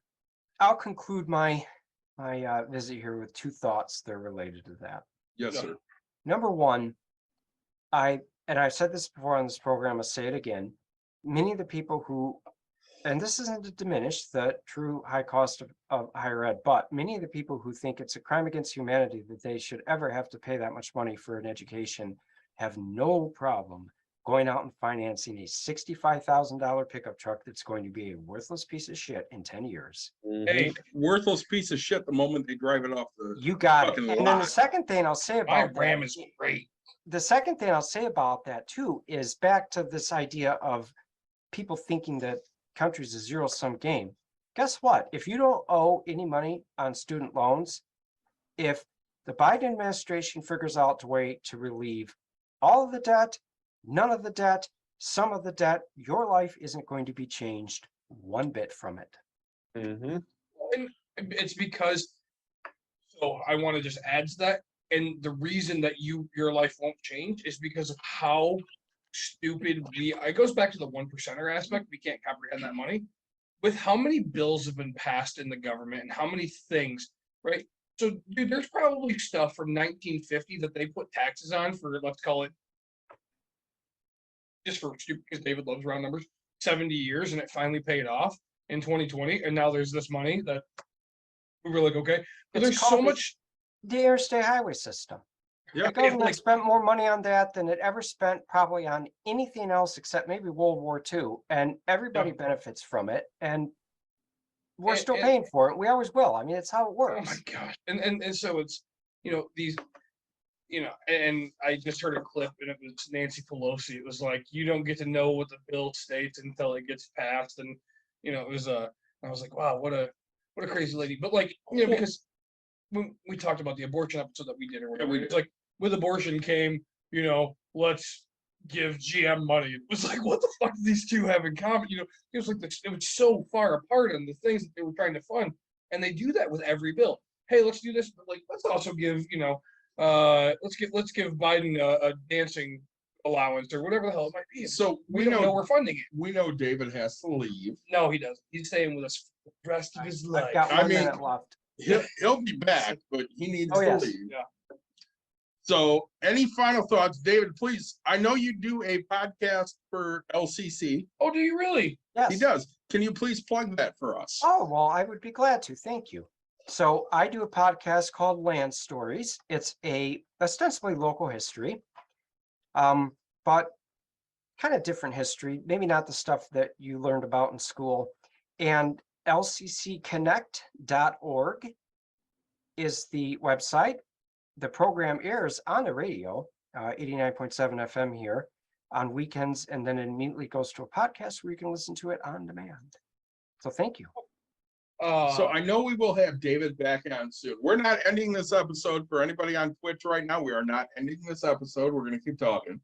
But we are saying goodbye to our special guest, the professor, who we absolutely love having on. He might be my favorite guest. I love being here, so thank you very, very much for having me. And especially on things, because I love how much knowledge you have, because you literally do this field. Yeah. And I come from the arrogant asshole other side, and we have an educated conversation. And this is one thing I tell people, like, everybody knows that David and I are different, but the same. Mike loves it, but like, we have an educated conversation. We do. That's it. And so, And we want to argue educated.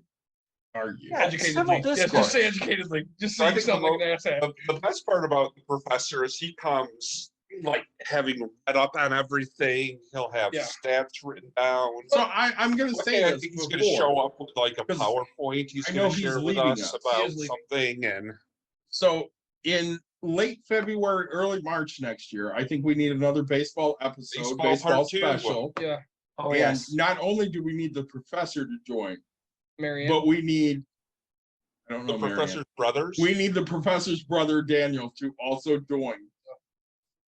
It's not that you're I not will good see enough what for I us. can do. Good I man. will see what I can do. And we will find a time to get to Lansing to visit both of you and the puppies. That Oh would be yeah, I great. say I hope that someday I can come down and actually shake physical hands. Yeah. But I want to be clear, it's lcc.org. You can go and find the podcast. lccconnect.org. Oh, excuse me, LCC Connect. Yep, So- lccconnect.org, and on that page, all the programs the college produces, they each have a little icon button, and you'll see mine. Keep scrolling down. Yeah, no, and that's awesome. Awesome. I appreciate your time. Thank you. This was Thank a great you. episode. We'll probably end up doing a secondary episode, because this one I think is going to have a heck of a lot more coming out in the next couple of weeks. Sounds good, and hey, give me a call or a message, and I'd be glad to come back on to Sir, discuss. take care. All right, you guys, take care. Thank you, David. See You what gotcha. Yep, bye-bye. I'm trying to we spell wait for your connect next special guest. I got to pee. org. You and me both. And Thanks for possibly telling get the more. world. And possibly All right. get more beer. You guys do that. I will sit here and talk because that's what I do.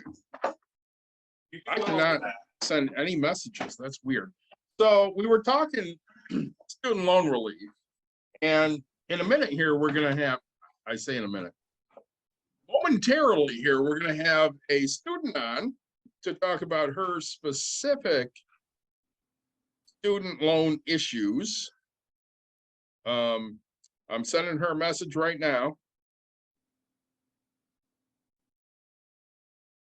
And she will talk about the school that she went to. She went to a specialized school and did not get what she thought she was paying for. And hopefully that will start soon here. But either way, while all of my guests have left me and my co-host, I guess both of my co-hosts and my guest, I'm going to go back to the student debt relief thing. So I had mentioned before, my thoughts would be tier the interest to a certain forgiveness depending on what you're going into. So like right now we have a teacher shortage. So if you're going into teaching, I would like to see that interest rate capped at like, let's say 2%. But if you're going into, let's say, finance, which we are not having a shortage of finance majors, let's say So, I mean, there's, you're a finance major. I am a finance major, but I did not take out loans. Let's say they are capped at 5%. I don't think it should be bigger than 5%. That's just my personal opinion.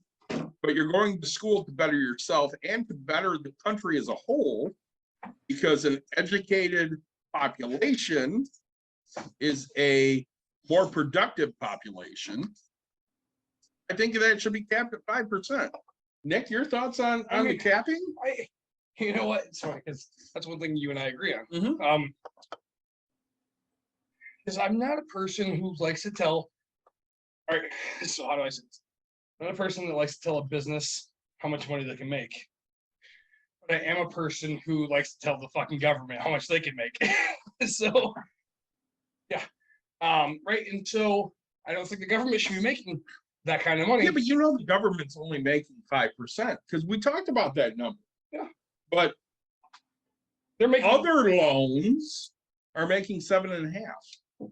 and so right, like private stuff, and that should be capped as well. It should be If because you want to get in that there- loan industry, here's my so other. here's the problem. So if you want to get in the loan industry for that, we've already have proven history that guess what's gonna happen?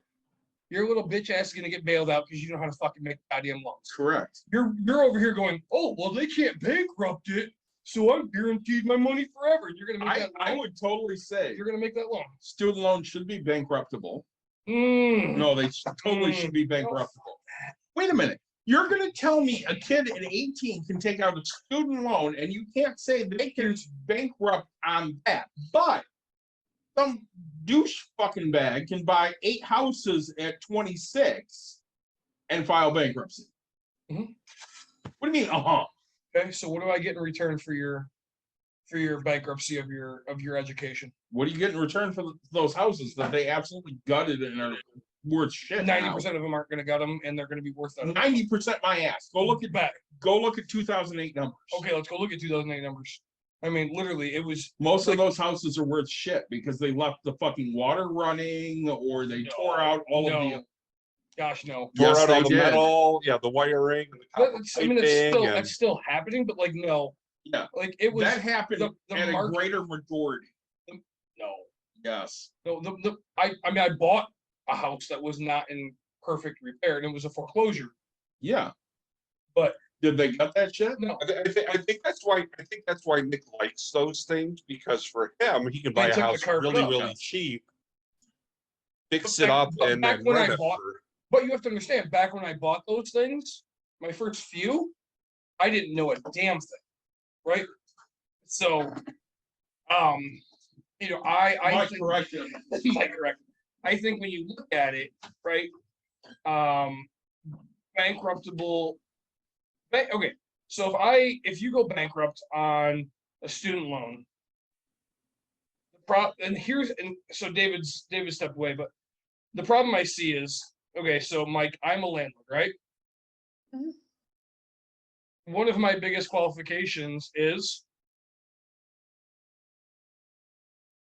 The fact that you know how to no, fix like things in houses, one of my biggest qualifications as a tenant is no bankruptcies in the past, Oh yeah, it's that way, yes. So now you're allowing the nation to fucking bankrupt themselves to get rid of their student. And if you allow, and here's how my brain thinks, right? Is if I allow you to go into bankruptcy, okay, let's say you're struggling, okay? You're $100,000 in debt in student loans, and you got a job that pays $40K a year, and you just can't pay this fucking debt back. Yeah. Okay, knowing that you're bankruptable, what are you gonna go do? Declare bankruptcy. Well, no, you're gonna go back and get more money, right? Well, that could be too, yes. Go. I mean, I might as well get as far in debt as possible. Yeah. For this, and then go declare get bankruptcy. $500,000 in debt and then declare bankruptcy.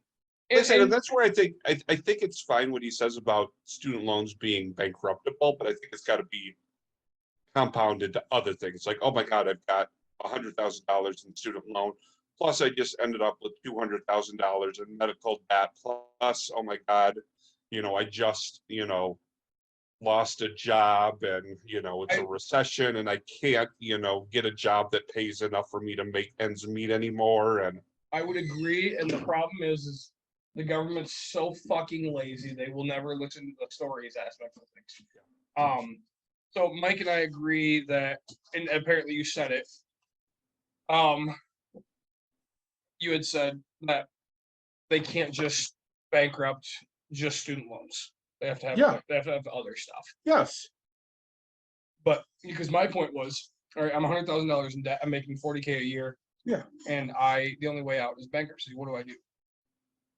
With how easy it is to obtain a fucking college debt, I'm going to take out a shit ton. And guess what? hey, David, you want to make 20K?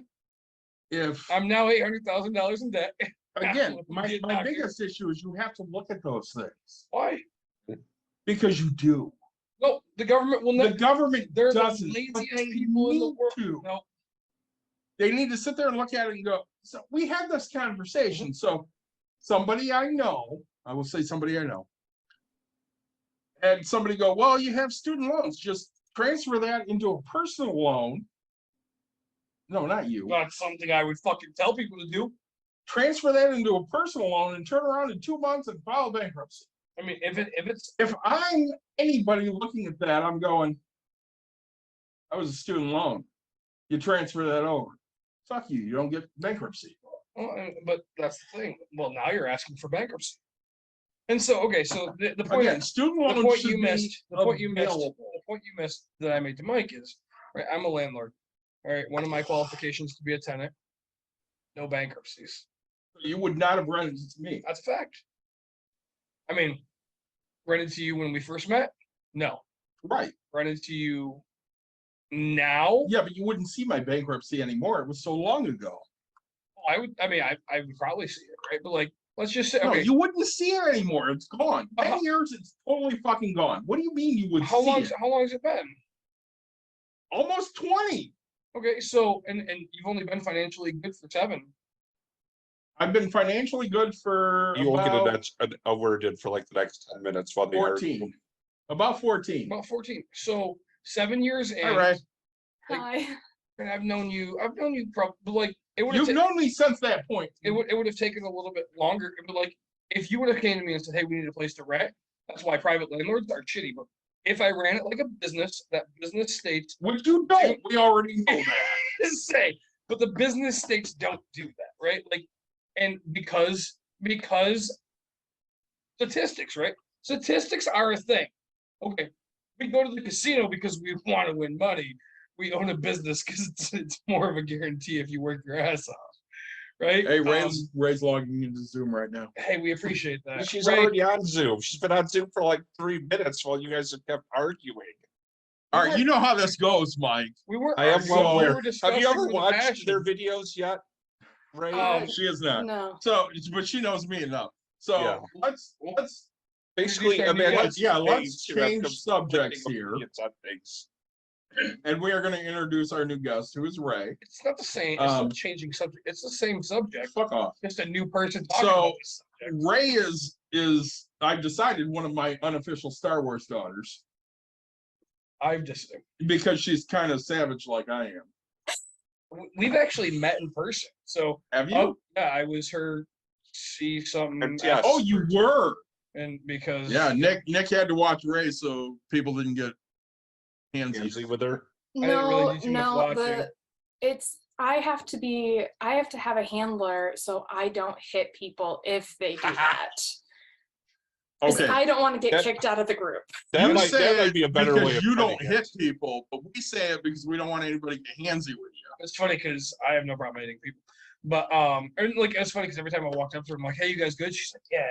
And then Chewbacca's over here like dying, and I'm like, and I just walk into the bartender guy and I'm like, give me a water, like Chewbacca's dying. And he's like, oh, I got anything for Chewbacca, man. Like, here you go. And I was like, and people are like, oh, Probably it's not like Chewbacca can drink water while he's in costume. well, he had to go anyway. around a tent and a canopy and 4 miles down just to like, do a Chewbacca drink. But all I'm saying is, say every time she's like, oh yeah, I'm good. And I was like, all right, so here I am running around like crazy. Ray is very easy to please, honestly. What is he saying about you there? He did share some of the follow-up from some of the discussions that were had during the Whitecaps game, and I am going to say I am you. Thank you. So Ray has a what? Ray has a very interesting Student loan. Yeah. So I don't know how much she can get into specifically because, there's might be current litigation going on. So don't say more than you can say, Ray. I haven't been told I can't say anything. Okay. So, because technically I am I fall under the umbrella of the lawsuit, but I'm not directly involved. Okay. You're in a lawsuit over your student loan? Sort of. So I applied this year for borrower defense to repayment because my college committed fraud.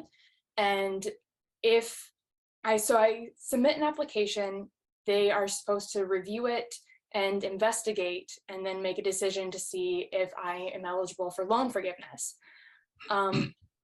Turns out the US Department of Education has not done anything with those applications since 2017.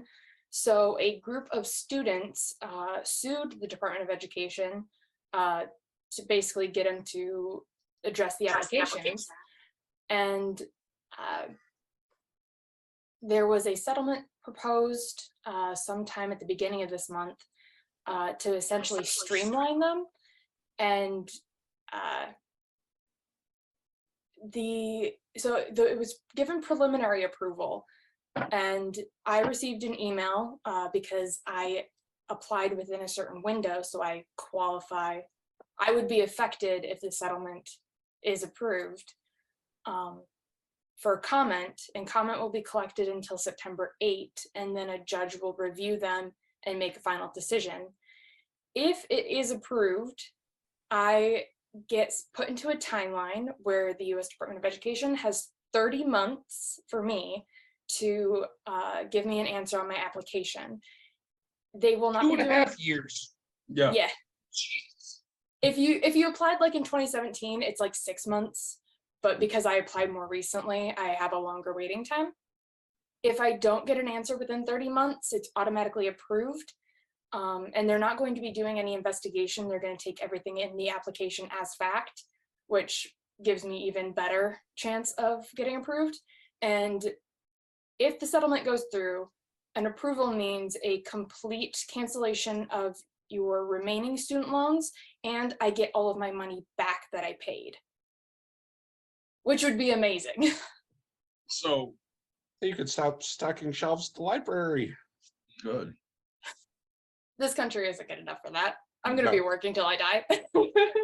Well, hopefully you'll listen to us and you won't have to. So I say Ray, that's like the worst attitude to come on the show with. Is I mean, I thought that 15 Well, years ago. no. She's still right. I mean, the country basically. Yeah. sucks. this country is the does. most amazing country. No, it's not. It totally fucking is not. it is. You're an idiot. That's it. I would so- normally I enjoy your banter, but this time I'm going to fully agree. And yes, you're an idiot. You're an idiot. So Ray, If you don't like America, No. you guys can just get out. I would, I would I love would get to. the fuck out of If it wasn't for We're if working it on it wasn't October, for- right? When, yes, we are. If I had won the fucking Powerball, my ass would have bought an island and I would be there right fucking now, and you would do the show, even If- though you don't if- know how. Oh yeah. if either I had no kids or like my ex-wife were completely out of the picture, I would not be living in the United States right now.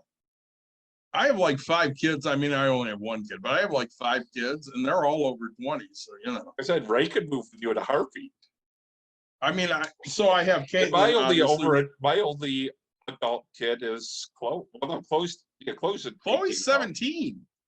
Okay, so I gotta wait for her too now. Yeah, she's not an adult yet. So I've Caitlin, adopted who's- Chloe, who's might not be working at break room therapy much longer. Yeah, that's totally makes me sad. Especially because I bought her an alligator organ today. So I have Caitlin, I have Anna, I have Ray, Colin, and Andre. Only one's my daughter. Yeah. But the other 4 I'm fucking claiming. I don't give a shit. So Ray went to a school because she wants quotation. to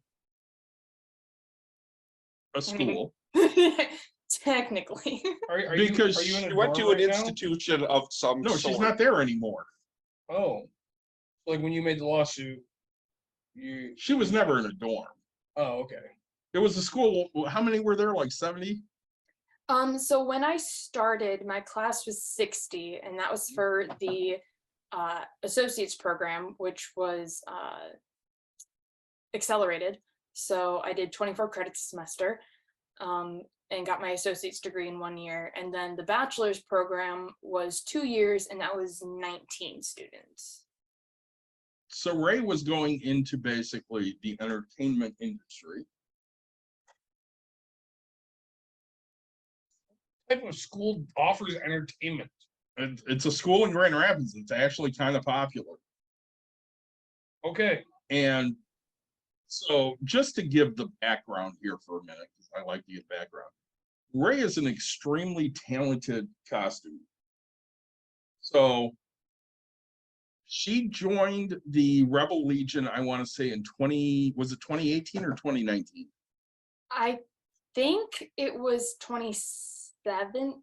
No, I think it was earlier 2018? because she was in before I started. She was in before you started, but you started think in what, late 2018.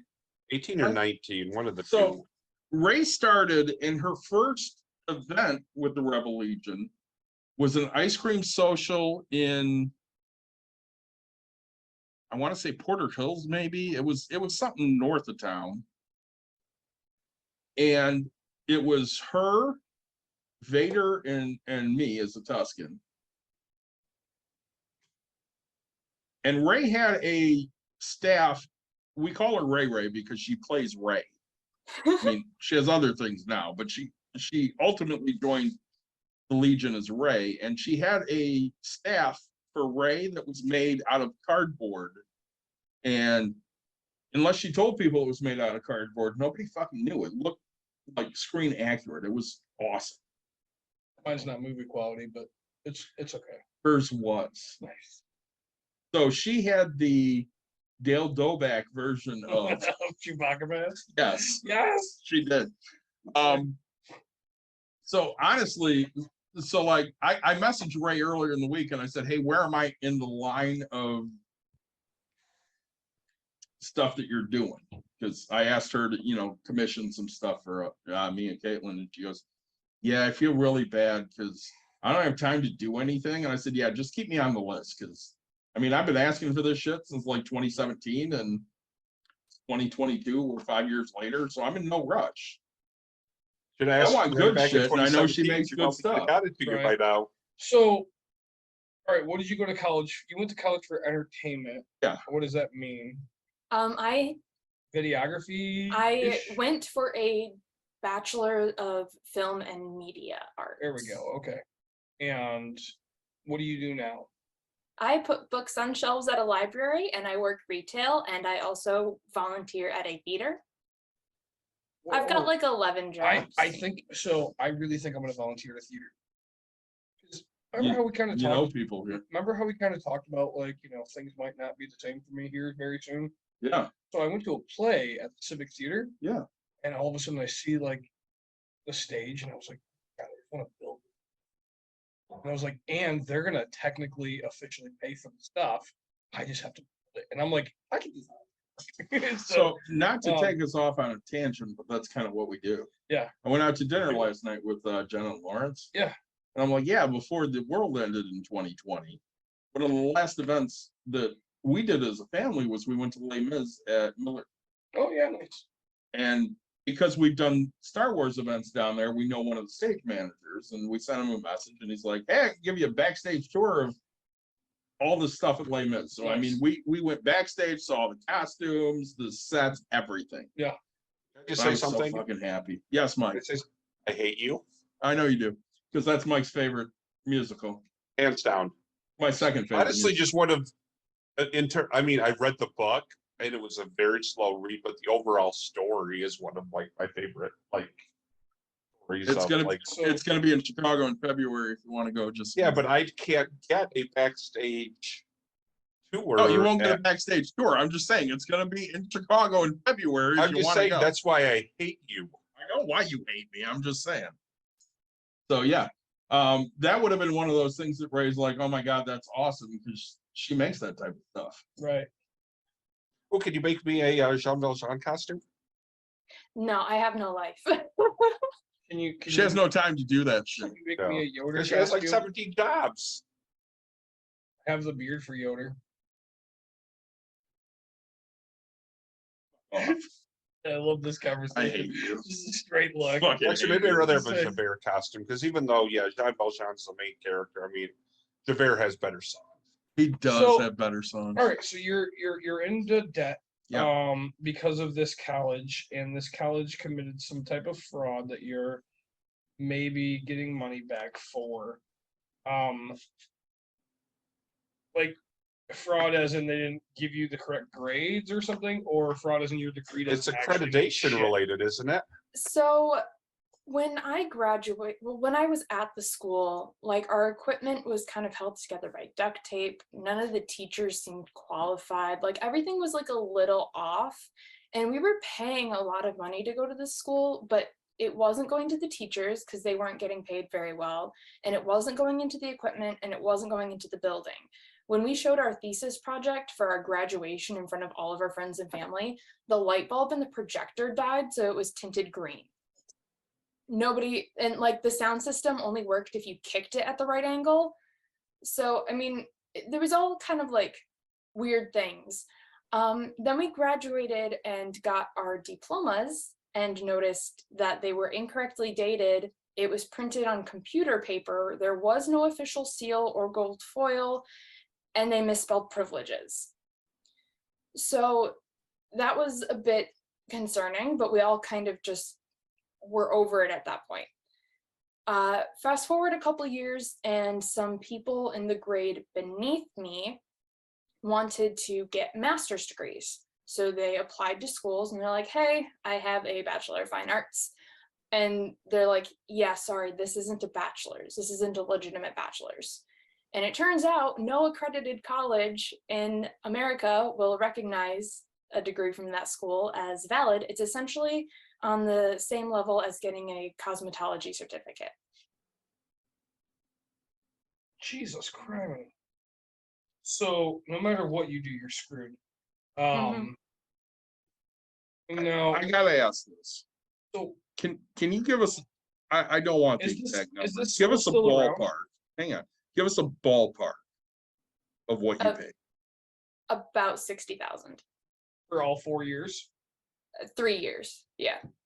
Well, yeah, because you went to a accelerator. But yeah. And then is the school still around? Yes. Oh, no shit. Do they still have Okay. students? So like Yes. Oh, I would say Actually- off recording, you could probably ask her. She would probably tell you what school it is. oh, but- totally. She would. yeah. Oh, I'd be fine Um, naming it now. I don't care. All right. So Yeah, We're still gonna ask you protect not to from your- name it right now because we don't want any issues Yeah. with you not getting your money back. also it's like now you work in a job because you've wasted 3 years of your life. Something that means nothing to anybody Well, I mean, she works in 3 jobs. in the actual field. Right? So like you no matter what you do, you can't get a job in your field. Yeah, pretty much. You don't always need a degree to work in film. It's more based on experience. So we did get some knowledge while we were there, but always having a degree will help. I think out of the 60 students that were in the associates program, I know 2 that are working in some sort of film. One is doing camera work for a news station, and the other one interned on The Walking Dead and had to live in his car in order to do so. But I haven't heard anything since then. So if you ever need Have to used close Nick into and the, Brent when they were still in the news locally as I say, if you ever need news, stepdad. let me know. One of my very good friends is a very high up person in I don't know news people anymore. They all quit. No, mine Yeah. is still living a beautiful life and loves what he does. And yeah, no, I've gotten a lot of people jobs. In what region of the United States? Midwest. Oh, I don't know who that is. No, you wouldn't have a clue. Okay. Yeah, I could. No. But so it's funny. I went to a Dodge Viper race years ago. Is that your dream car? It was right, and so and there was a girl who was the daughter of somebody, and oh yeah, my dad's out there, blah blah. And I was like, cool. Talk about what we're doing.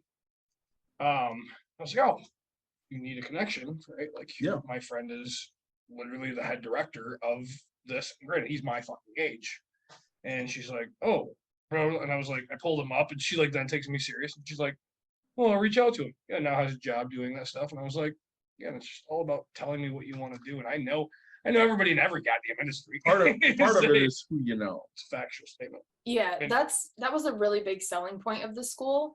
The person who gave me the tour before I applied basically checked every box that's required Keanu for Reeves twin. applying to borrower defense tour payment.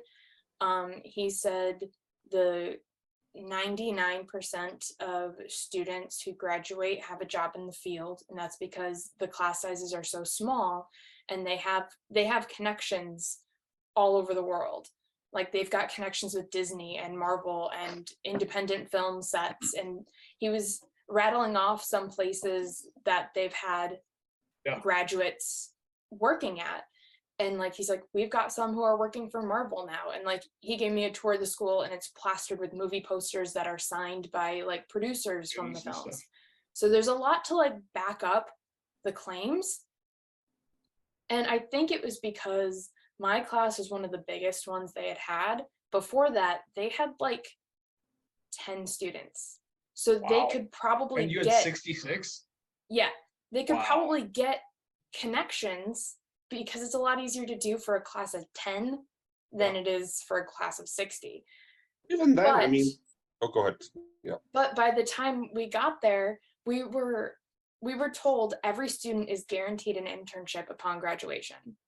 And if they have a list of connections that they have where they're like, you get to look at this list, and if there's something you like, the better you perform at the school, the higher pick you get. I graduated as salutatorian and was pulled into the vice president's office and told that I would be on my own for finding an internship and would not be receiving any help from the school because I was telling the underclassmen that the school doesn't have any connections because they didn't. And we were all like blindsided by that. We all thought that there was going to be a list of places that we could intern, and there was no list. Oh, that's Yeah, because rough. like as a salutatorian, you could be like, if they have all those connections, you could be like you could have been working on a Star Wars film. Yeah. You could have been Daisy Ridley's stunt double. I could have been Daisy Ridley. You could have been Daisy Ridley. A friend, so this is how connections work in my life. Yeah. I was drinking beer with a friend of mine who happens to be a beer brewer and his wife's a teacher. Makes us great. They had a friend over who does lighting or animations and video game. Now with working on a video game specific, well, like work for Disney and all that. Like I was like, what the fuck do you mean lighting? And they're like, and so we got into this detail. I was like, I didn't know that was like a job aspect of things. It's like everything. But it was like one of the coolest jobs. Like as like a kid, you're like, oh dude, I think that would be awesome. But like as an adult looking at it going, God, I would never want to do that.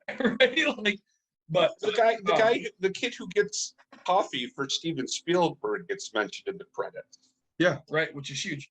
But so that being said, like talking about what I did, what she did, stuff like that. And she's like, hey, I have this tree that needs to come down. You know, somebody, and I was like, within like a matter of minutes, I was like, if you ever need anything in the house, I got you. If I ever need anything on something really sweet, like she's like, I got you. I was like, yes. So this is the shit that pisses me off about, when we talk about student loans and student loan forgiveness. So, Ray, you started the school at what age? Right out of high school. So I was 18.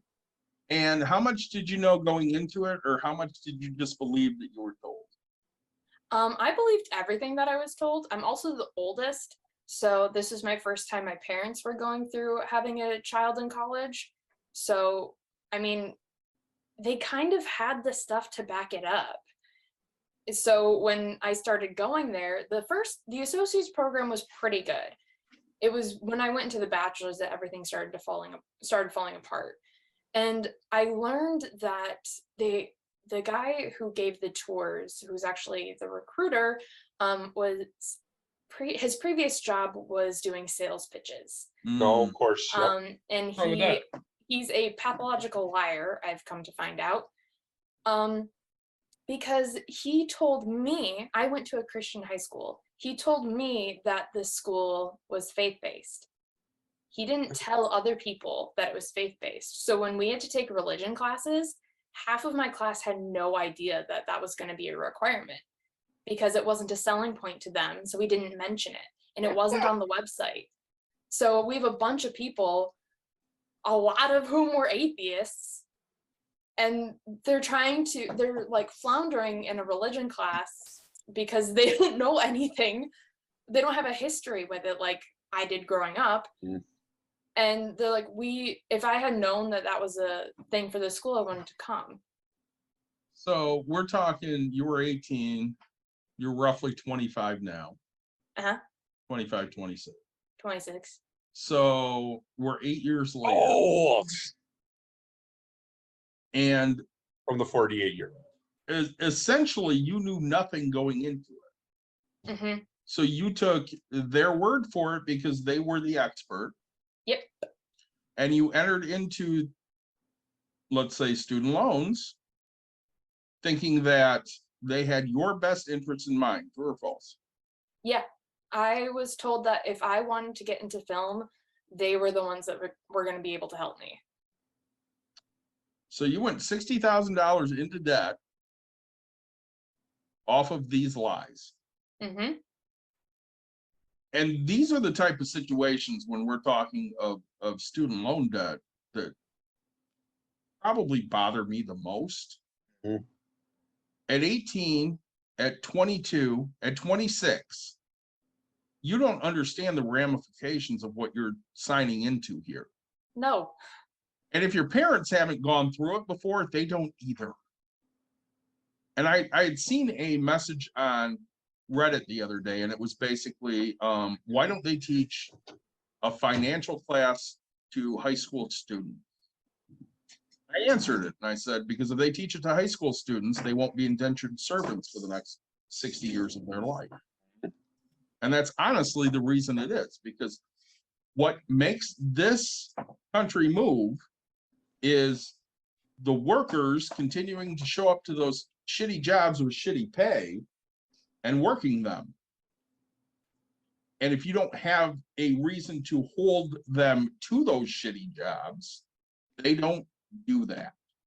So Ray's 26, she has 3 jobs, she has debt. If you didn't have debt, Ray, would you keep showing up to all 3 jobs? I'd have at least one job. But would you have 3? No. And that's kind of the point. I mean, you sucker these kids in. So why? What? Different topic. Talk about that another day. You sucker these kids in when they don't necessarily know anything and they don't have any basis to know anything, and their parents don't know anything because they didn't go through the shit either. Did your parents go to school, right? Like Yes. college? But even then, actually, I mean, loan programs were different, like we Way talked different. about in the previous part of the episode. yeah, because when this first hit the news, the loan forgiveness, my dad said, well, student loans have always been this way. And so I was like, okay, what year did you graduate? And he said in the 90s, in 90. And I was like, okay, the average cost of a 4-year college was between $6,000 and $7,000. That includes room and board. And adjusting for inflation, that's about like $13,000, $14,000 now. And I was like, so you can't compare my 60,000 and my sister's 80,000, which she just added another 40,000 to because she's advancing her degree, to $13,000. Well, in case in point, so I started college in 95, and I spent between $1,300 and $1,500 for a semester. And my daughter started in 14 and spent $3,200 to $3,500 a semester. So we're I really talking can't talk $2,000 about more. mine, I was 'cause, probably I in went to your- an expensive school to begin with. So mine was like 16 as a freshman, and then like 20 for the rest of the 4 years. 100 or 1,000? 1,000. Shit. So, 16,000 was my freshman year. Mike went to Albion. $20,000 was I didn't every year even realize- I beyond thought that. Albion was poor people college. Albion's a Division III school. Yeah. It is So a they're private private. school, kind of like I went Kalamazoo to College. Davenport, or- trust me, that was expensive. Davenport got really expensive in Well, the like, last I went, 15 years. I went to CC, and I don't remember what I like. I was a cocky young ass kid, right? I was working. I mean, I was like you. I took 24 credit hours, worked a full 60-hour a week job. You know, I mean, I was working 16-hour days, and then, you know, I would go to school, go home and sleep for 4 hours, go to work, go home and sleep for 2 hours, go to school, sleep for 2 hours, work. Like I was like your wife. I had 4 hours of Yeah. sleep in a day. And I passed my stuff. I did fine because, again, to me, it didn't matter. All that mattered was D's get degrees, Yep. right? Like, I don't need to be a valedictorian. I don't need to be anything. I need a fucking degree. Yeah, but And so, when but how much did when- it cost? I don't know. I was making more than that at Steelcase. when jobs are looking for graduates nowadays, Oh my they have certain requirements. I get job, places contacting me all the time. They're like, "Hey, apply for this job. You have to have at least a 3.2." Yeah. Well, for me, that's no issue. I have a 3.9. Sure. So, But me, most of those jobs, I'm like, yeah, fuck off. You're offering, $18 an hour. I make 36. and that's the hard part is, you know, you and I both know that not about the, like, I'm more the salesman guy, right? Like, I will literally be a recruiter for something because that's where the money's made. If you can Yeah, sell you it, could get a job that recruiting for the school that Ray is trying to get her I money back from. might go work there. You're totally full of shit. You wouldn't work there. You wouldn't work there because you know they're bullshit. Right. Yeah. You will sell something you believe in. Facts. But if it's something you don't fucking believe in, Yeah. you're not selling. Not gonna happen. But like, right, so like, I don't know. I feel like I was pretty cheap per credit hour. I mean, I was less than, because I had 24 credit hours, roughly. I don't think I was even paying $2,400, so I was less than $100 a credit hour. Caitlin paid somewhere between 32 and 3,500 for that first semester Yeah, and at CC. say she's in Kent County too, which is Yeah. crazy. So, And she took 13 credit hours to the first term of her freshman year, first semester of her freshman year. It's about $30 a credit hour. yeah, that's crazy. I mean, I think, Ray, you made a point about like what your, like dad or whoever would have paid when he was going to school.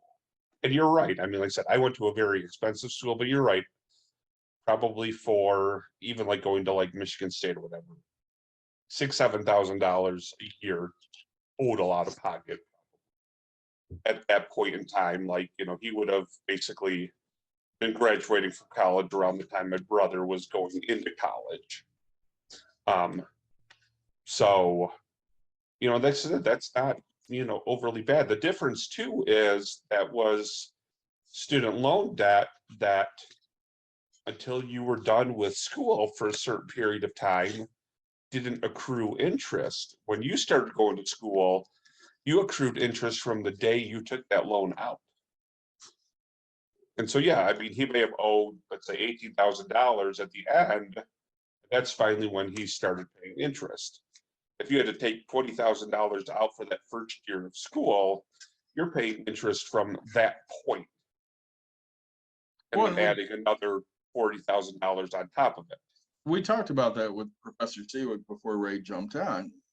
Again, if you took student loans back to what they were when we were in middle school or high school, they were fine. I mean, you took out a student loan, it paid for the stuff you needed, books, tuition, whatever. Mm-hmm.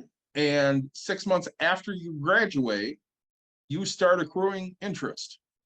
Yeah, which means if So you had you a way have to that- like pay off a big portion of them right after graduation. Correct. And only not interest. only that, but their accruing interest was like 2 or 3%. Mm-hmm. Instead of, hey, you took out a student loan, you're 18 years old, and you're paying 7.5% right now. I mean, I have a bad example from that. Like all the student loans I took out were basically my mom using her job to pay for me to go to school. She charged me 0% interest. That's one of the. She was like, as long as I get my money back, it's worth, for me to go to school was worth it for her. And I get, and I guess this is a great time to make the point. Me being the person I am. So Gentex and all these other companies, right? There's a lot of tuition reimbursement happening, FedEx, UPS, stuff like that. Any meaningful company I- has tuition reimbursement of some kind. I think that that's the idea. Like, so if you're going into a career aspect, so to me, I think instead of going to college to get your degree in film, right? I think you should go find a job and have that company either hands-on train you, because I'm more of a tradesperson, right? But again, what job is going to pay you to go to film school? Something in the film industry. Yeah, where do you find that here? Yeah, so unless you're like, Mm, You're maybe not you're finding that Nicolas here. Cage, who's, Francis Ford Coppola's, like, great nephew or whatever. Right. and Get So, right into I the could get film my industry. finance degree paid for because finance is one of the things that could benefit my company. Yep. Yeah. Okay.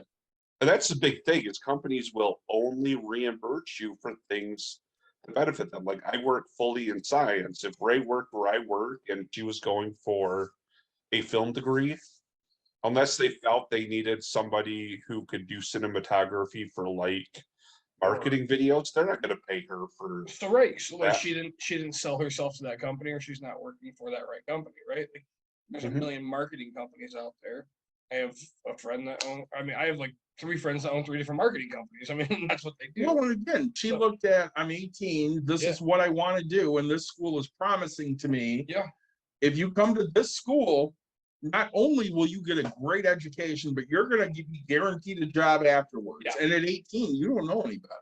I don't know. If I was 18 and they guaranteed me a thing in the field that I wanted, Yeah. I'd be like, fuck, let's go.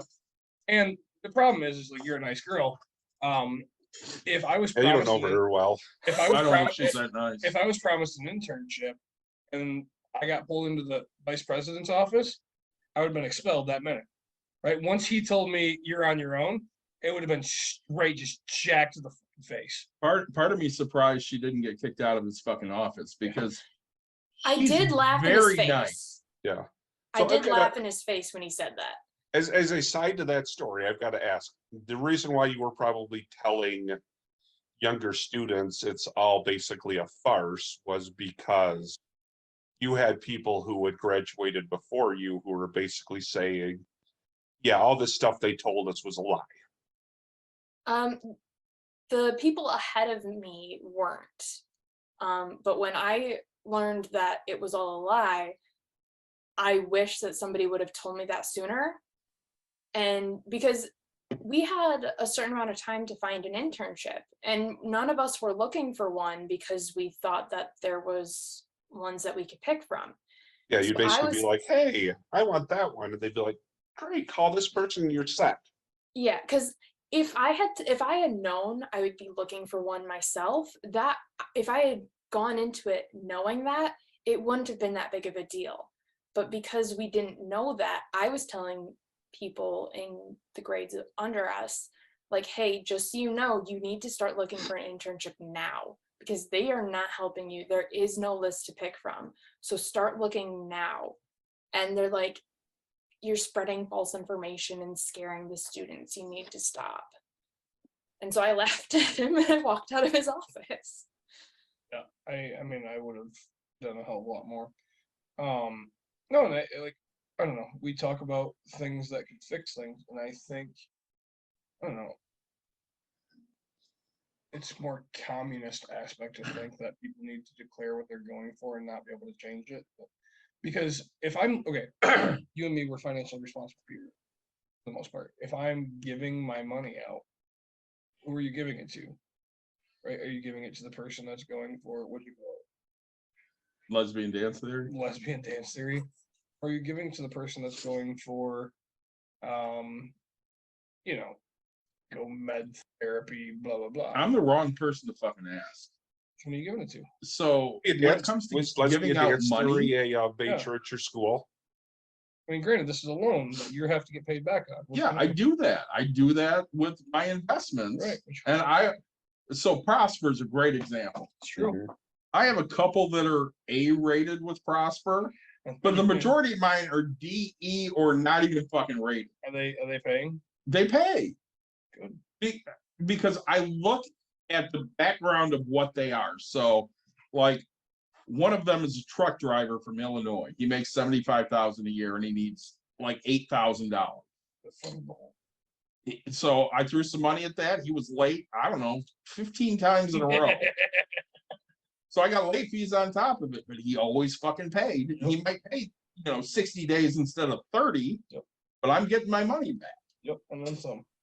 And I think, you make a good point about Prosper, because probably, that's one of the areas you told me Yep. to go to when I was going through my divorce. And it was like, I wanted something to basically be able to say, here's a lump sum of money to basically give to my ex-wife to say, the credit card debt is now all in your hands. Yep. I was probably one of those C or D rated people because my credit score was low at that point.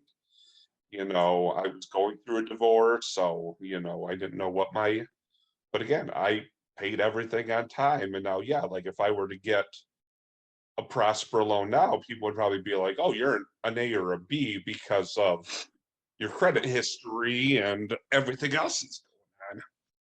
So, Well, when I sit here and I look at someone like Ray, again, she walked into this believing the best in people, not realizing people are fucking horrible.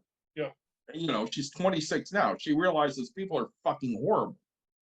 If she was walking into that situation right now, she would approach it way differently. oh yeah, I mean, now, what so are you making payments on your student loans? I haven't been as regularly since they've been halted, but I did pay them off in large chunks since interests have been halted. Okay, so you're actually making some payments. And then 30 months, geez, and as of September 8th, right? So Okay. sometime after September 8th, a decision should be made. Okay, that's a long time. So it'd be nice to get your money back. It would be Um, nice for her to get her money back. Because again, So what she has is essentially useless. Okay, yeah, what you have is useless. What are you doing to make it not useless?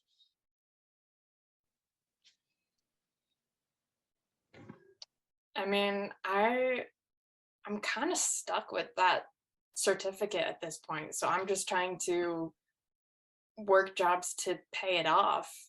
Why aren't you right? Like, so why aren't you working for like local news? Why aren't you working for the one that it's like it's WOTV or whatever, like the GZM or whatever. no, like it's the local aspect of things. Like they go to the Berlin Fair and record that. Oh, you mean like the You're actual like A like West or some shit. AWS is still Wood TV or whatever. Like this is like Miranda? you're No, talking this is no. small town. He's talking about like public access. Public access. Okay. Like I mean, that's my buddy in high school, the guy who's been fantastic life. He's talking about the people that air C-SPAN when they're not airing Yeah. anything else. Pretty much it, right? So like, why aren't you doing that like to get more out there to practice what you want to do? Like, I mean, what's keeping you from getting those types of jobs? So when I started at the school, I didn't quite know what aspect of film I wanted to do, but as I was there, I decided that I wanted to do stuff based on like costume and production design, and then like also like graphic design. So I focused a lot on that during the bachelor program. And there's not really a whole lot available for costume and production design in the area. Sure. And I did not have the money to be able to leave the state. And I wasn't going to live out of my car because that's dangerous. So when I found an internship, it was at a theater, and I was the creative media intern. So I was photographing and filming and making posters for all of their art camps, because they had it was an art center and theater. So like I was recording promos for their Broadway shows, and I was photographing the actors and promoting their Arts Day camp and the mural design that they were doing. And like that's a lot of what I like. I loved that job. But there wasn't an opening there, so I couldn't apply for something there. So I went on to another graphic design internship, and a job opened up there, and I applied and didn't get it. So I went to yet another one and applied for a job there and did not get it. Were some of Then I those went to the related to the library. fact that your basically degree was found to be considered not accredited or whatever you want to call it? Yeah, I don't know.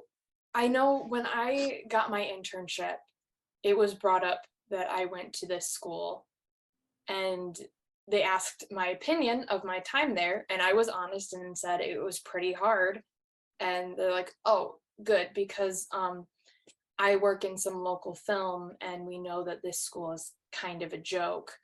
And later, she told me that she was hesitant to hire me as an intern because I went to that school, that she felt she was taking a risk by doing it.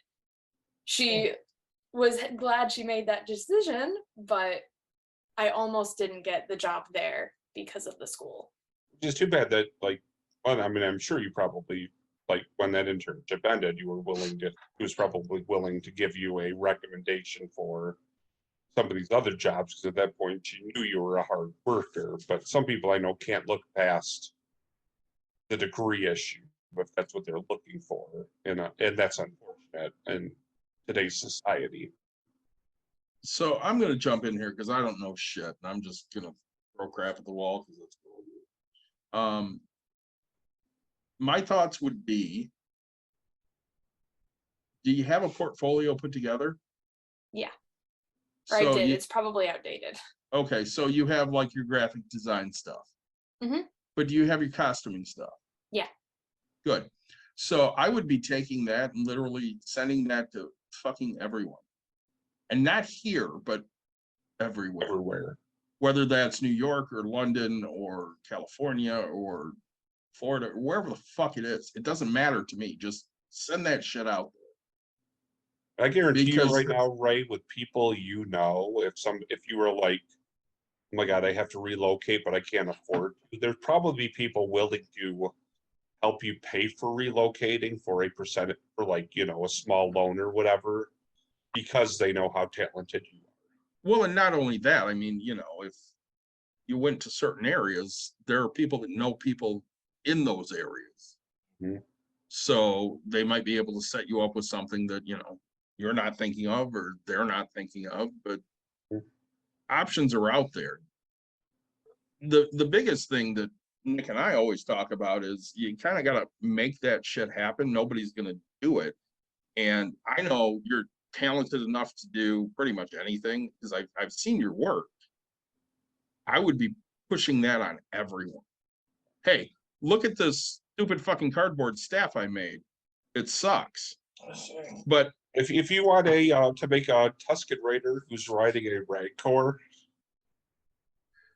I mean, But I mean, you know, I'll get on like a camel or something with my Tusken Raider outfit, and then you just everything know, you do, why isn't that right. on TikTok, right? I mean, oh, she does a ton of shit on TikTok. are you making? She is are all you, over Are you TikTok. making money on TikTok? No, Why? I don't have that big of a following. Yeah. So there's how big is your following?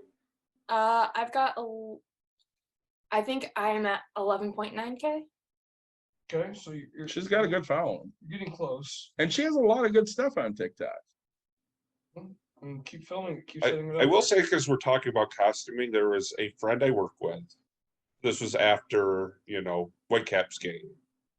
So, you know, I was just, of course, NCS for that one, but they, you know, they're a Facebook friend of mine. So, because all the pictures on that one were basically made public, I think either Christy or Jenny or somebody posted on then. They were like, and it was kind of like that one event at like DeVos Hall or whatever. It was, oh my God, did you guys actually get Daisy Ridley to come? And we're like, no, it's actually just somebody. And I told him, I'm like, it's a funny thing. Is I'm like, her name is Ray, so they call her Ray Ray because she's a Ray playing Ray. I said, but honestly, what you need to see is her Sabe, because if you think she looks a lot like Daisy Ridley, she looks a whole heck of a lot more like Keira Knightley when she's actually like in the white makeup and stuff as Sabe. I mean, I've been told that since I was 12, so if I can make anything out of that. Yeah. I mean, you look at, I mean, you could do Pirates of the Caribbean, you could do Sabe, you could do, what was it? What, I know she did one of the Bronte sisters novels. I don't remember which one it was. My goal is to make every outfit that Keira Knightley wore in Pride and Prejudice 2005. Okay. I thought it was right. I have one. Who's that? Is that Emily Bronte or is that Jane Austen. Oh, Jane Austen. Okay. They're all the basic same. I mean, at that point. Yeah, I mean, honestly, Ray, I think you should be updating that portfolio and sending it to everyone. And say, you know, we're focusing on trying to help you versus what the topic is student loan. Well, I mean, we talked about student loans for 2.5 hours. What's that? I mean, You want a couple of Tuscans and single file line where your guys. I mean, You want action shots of I'm Tuscans. just saying for right your now, guys? hang on for a minute, Nick. Mike, why did you bring up the camel thing? Well, I brought up the fact of riding a freaking Rancor. You said which a I think is- Rancor, but then you went to a camel. Well, I can't ride a Rancor in real life. I'm just saying that's kind of racist. of yes, because you're a camel giant. Okay, I could ride like a horse or something like that in real life. I can't just ride saying. a of Rancor. course, That's a little racist. Go ahead, Nick. What were you gonna say? you know, so now I don't, I'm not sure if we talked about it, but like your student loans Mhm. that you currently have out are not federally backed, right? They're they're government student loans, yeah. Oh, so there. Okay, so you'll get. Well, that's the- why she'd, I think, be able to sue the Department of Education. Yeah, that's how I'm eligible for borrower defense to repayment, because those only work on federal student loans. Okay, and then do you have any private ones?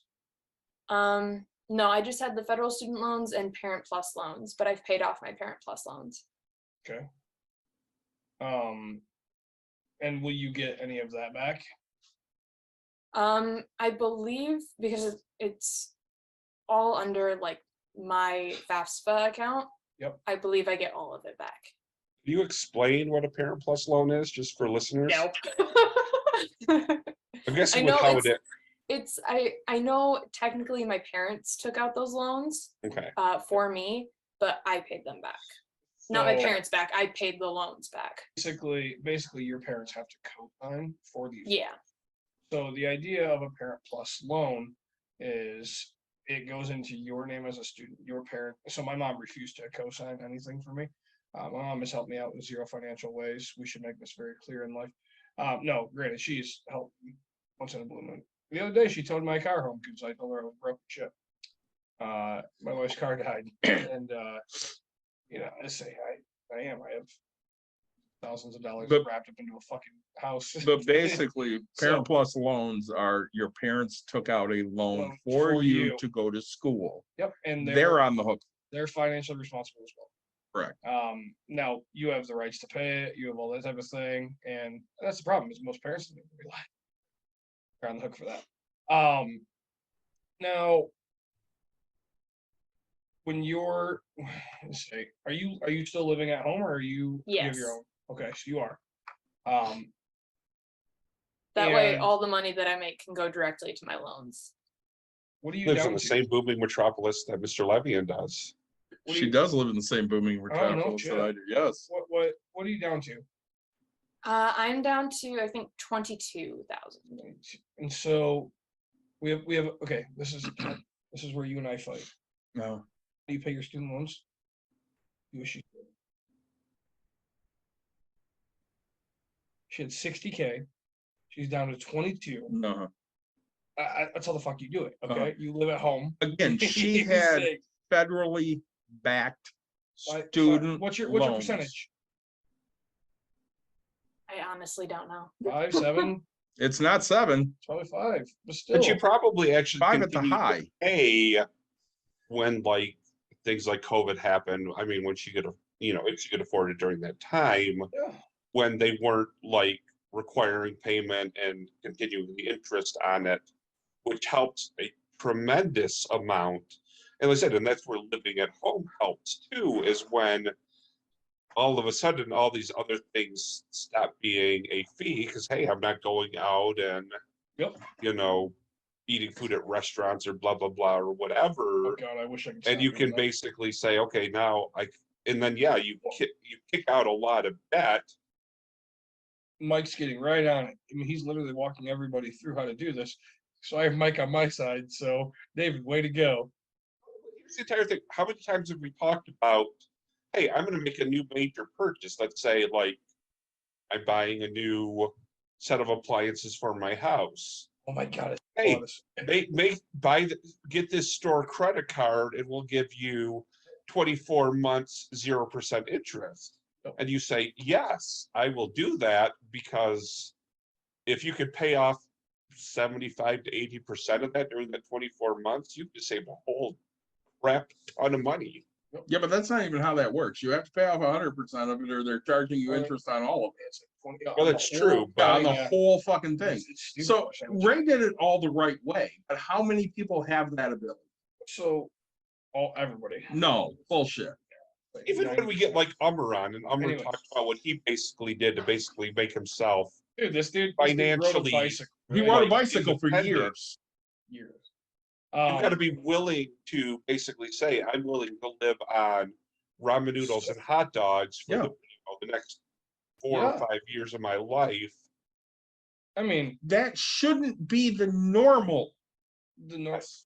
Oh man, we're gonna get back to this. No, This is fun. that shouldn't be the fucking shouldn't. normal. You shouldn't have Normal shouldn't You be- shouldn't sit there and go, I'm gonna buy a head of lettuce and that's my fucking dinner for the next week. Yes, you can do it. It doesn't mean it's a good idea. right, but is taking out 60K for a loan a good idea?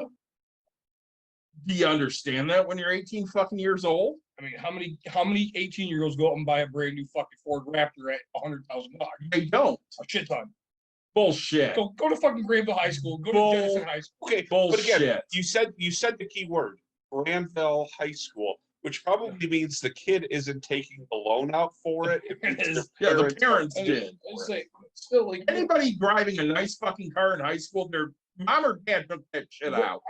Or it's their mom and dad. Grand Valley campus today.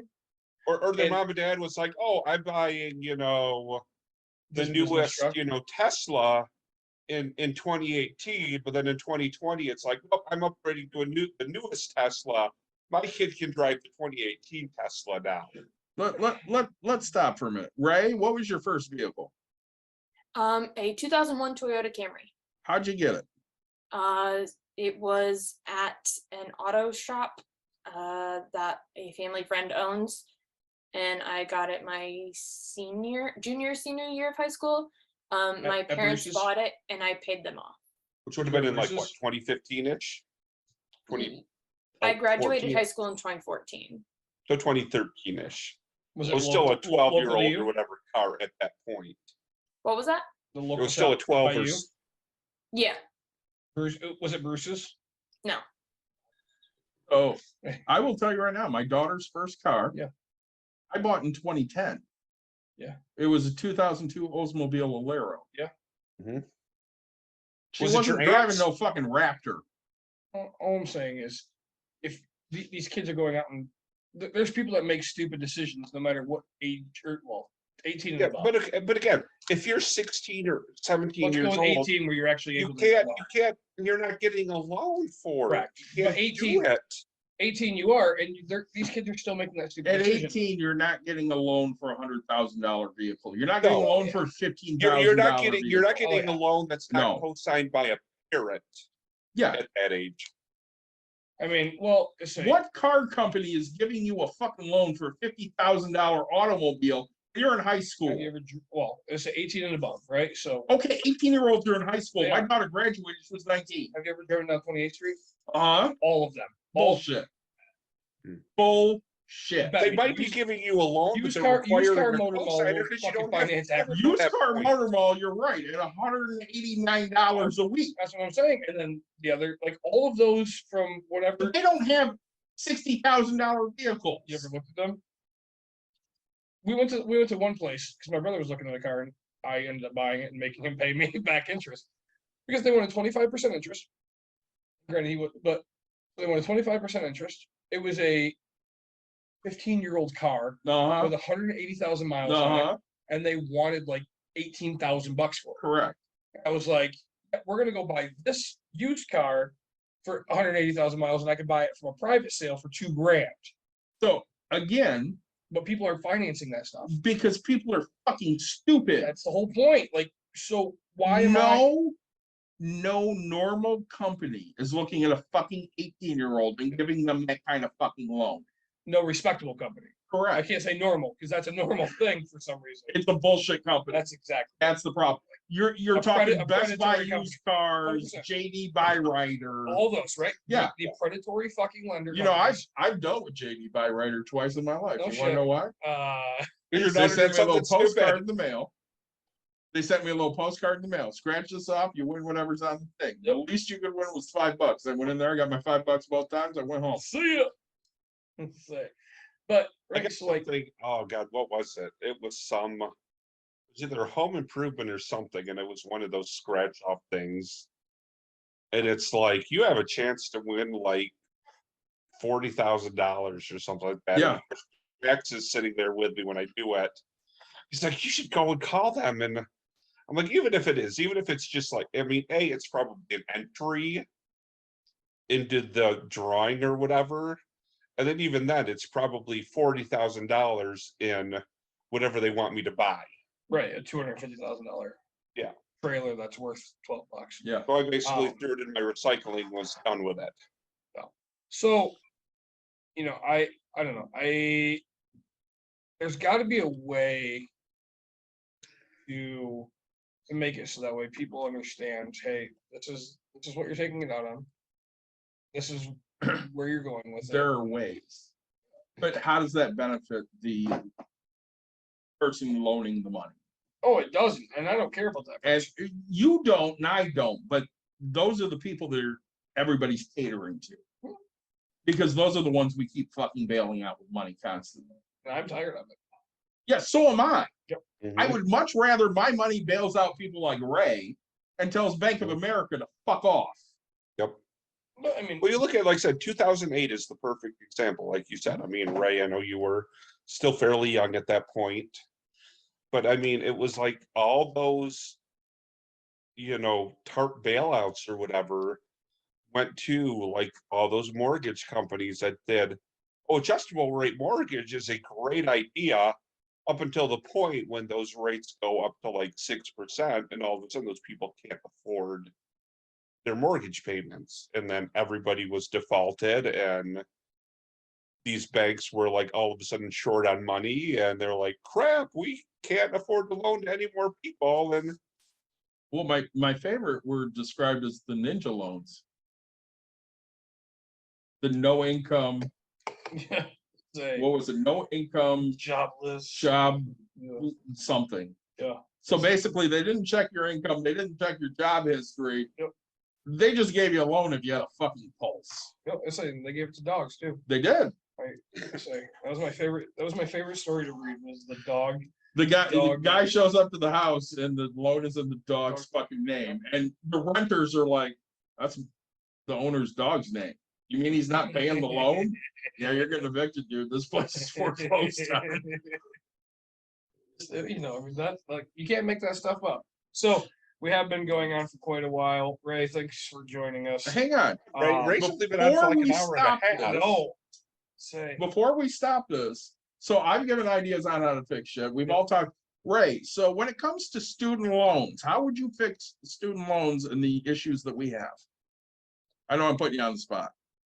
Well, I don't know a lot about a lot, so I don't mind paying for college. I just think it's an absolutely ungodly amount that it could be so much cheaper. And I don't know how, but there's no reason it should cost $100K to get an education, because that's you don't it's- think I mean, the it's- professor should make that kind of money? Well, I mean, They don't. a lot of that money's going to the sports teams, if I'm being honest. Oh, yeah, no, I would You- agree. you No, don't I think think- you're, You don't think the jersey sales that brings in the money should get that money? If you took Michigan football away from Michigan, Mhm. okay, at basketball. and basketball. Mhm. So we'll take football and basketball out, women's basketball too, because they make a little bit. And softball's gonna much would you- probably start losing money because they've lost their coach. How much would an education cost at that university now if we're just paying How many kids would show up? for the student? People would still show up to that school. Yeah, maybe. Because when you find, so Northwestern's a great example. Mhm. Horrible sports teams until their football team wasn't decent until 95. It was decent for about 3 years. And then they've had spurts here and there. Northwestern doesn't hurt for enrollment. Why? 'Cause they have, Because academically, they're a great school to go to. They are an absolute powerhouse academic. They are I don't give a shit basically about the any of Ivy those League of sports. the Midwest. I'm in Purdue are the Ivy League of the Midwest. And in all honesty, Michigan is up there academically as well. Notre Dame is up there academically as well. Do they need the sports teams to make money? No. Does it help? Absolutely. shit tons. So if they But I got mean, I rid would of say to an extent, those, like Michigan, because they have high money making sports teams, is probably why they're able, like, in the professor said it, during the first 2 hours. They've got probably one of the best medical schools and the best teaching Mhm. hospital in the country because of the fact that they can subsidize that from other sources of income. well, and when we look at some of that, so like I have a good friend who has been on this show many, many times, who him and his wife went to school with the Fab Five. Oh, yeah. And I have been told one of them specifically couldn't spell cat. But that one was Chris Webber, KAT. No, it wasn't Weber, but I won't say who it was. Jalen Rose. I It will was not one of the confirm or three. deny. It was either the two of them or Juwan Howard. It was. I will not confirm or deny. May have been Ray Jackson too. Who knows? It probably wasn't Jimmy He Walker. doesn't think it's Jimmy King. He's just fucking listing them all off. I will say off the air who it was, but they couldn't spell cat. Right. So, I mean, I don't know. Like, what we haven't figured out is why this $10,000 or right? Because $10,000 10 or 20 if you got the 20. Pell. and All like why it's beneficial to give it to people. I mean, 20K pays off some, right? Well, actually, so I know Siwik thought it was only 20,000. When I looked up, when I said average debt at 35. So that puts people low. So even if you had 35 in debt, if you Yeah, knock 10 15. off of that, that's almost a third. Well, I assume you probably got Pell, so you're probably Even if you didn't, that's still almost a third. look at what Ray said she still owes. I mean, if absolutely everything falls through in this, court case that she's involved, that she's kind of an outsider to, fails and that's like half her student loan. Yeah. That's remaining is forgiven. yeah. I'm saying you live in rich people, USA. And maybe so instead of gonna like, get Pell. the next 6 years living with her parents, she only has to live with her parents for the next 3 years to pay it off.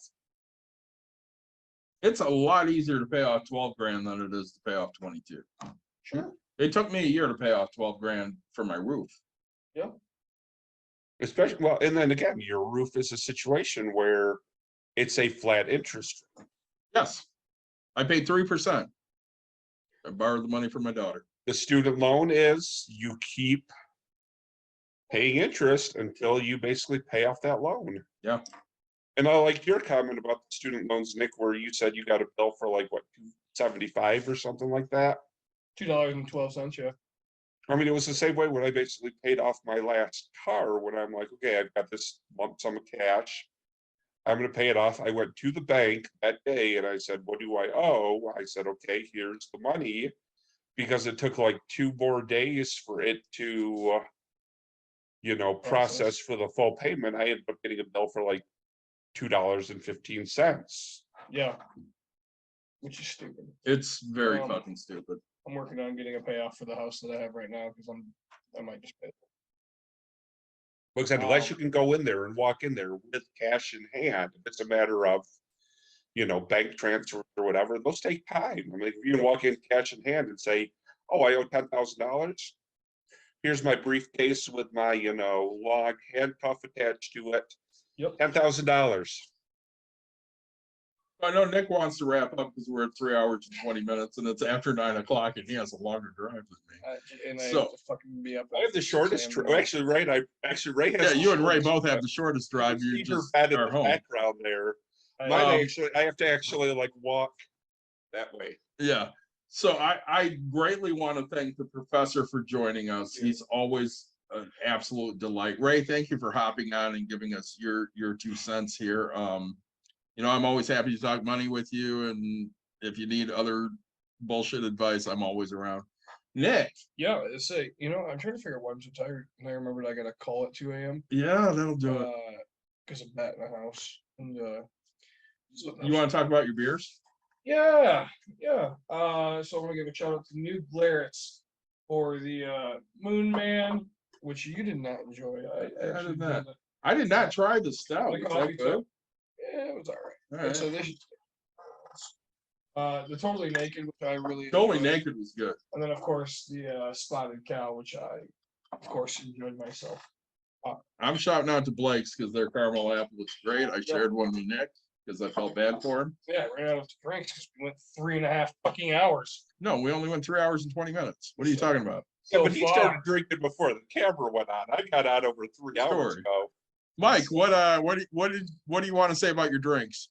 Well, I started again with the Revolution Brewing, Freedom of Speech, the Peach Sour Ale, and then the Blake's one that I found is actually it's just called Estate, which is described as the truest expression of the apple. Our estate cider pays homage to the working farm and orchard it was born from, which is pretty good.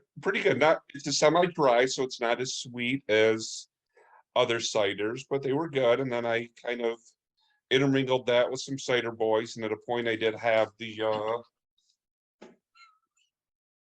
Groovy Stout, which is the NA, because I felt I needed something that didn't necessarily add to my alcohol intake. But again, I have a very simple commute. When you come up on Monday, make sure you bring those non-alcoholic IPAs because I think Jim is I joining will us. bring Ray, those if you're for bored Jim's. on Monday, we're I drinking will on the not porch. drink those Untitled Yeah. Arts IPAs. On Monday? Monday. We're doing a podcast? No. Oh. Mike Ray, and were I you are drinking on the porch with City Jim. of Byron Center tap So- water. Anyway, Ray, did you drink anything? Water. Okay, she had water too. Is Oh, it City no. of Byron Center tap water? It's fresh from Yes. the tap, like the Professor's City So of yeah, the professor had Lansing City of tap water. Lansing water. Yeah. Go ahead, Nick. so like, subscribe, share, tell your friends, tell your family how much you love Bucks and Brews in our 3.5 hour episode. Go give us some reviews Yeah. on your podcasting Yeah, sites. say if you can, right? We're on Stitcher, Everything. we're on Apple. We Uh, now officially Pandora. we now officially have A a Discord. new app called Discord. Yeah, we're on Discord Uh, now. Apparently you can talk to us direct, and Yeah. it's more That's right. fun You'll this have to way. follow them on Discord. I It's love like- Discord. I'll yeah. send you the link, Ray. Yeah, And these young kids. we're on TikTok and shit too, so follow So- us there. I'm going home, going to bed. Y'all take care. All right. Thanks for joining us again. We'll be back next Wednesday because we can't do Tuesday. Are you good for Wednesday? I'll figure it out. I have a fantasy football draft on Tuesday. I can't do that shit. Oh, I've got a fantasy football draft on Tuesday too. Yes, you don't I? do. Well, can't we do Bruce while we're drafting? I mean, I technically we could, but I'm not going to pay any attention to what the fuck financial shit we're talking We're about. doing a football episode. We're hoping Wednesday we're at a talking to a brewer, but it might not be. We might have What's to the get fee? your guy What's next. the fee this year for fantasy football? 20 still, or Huh?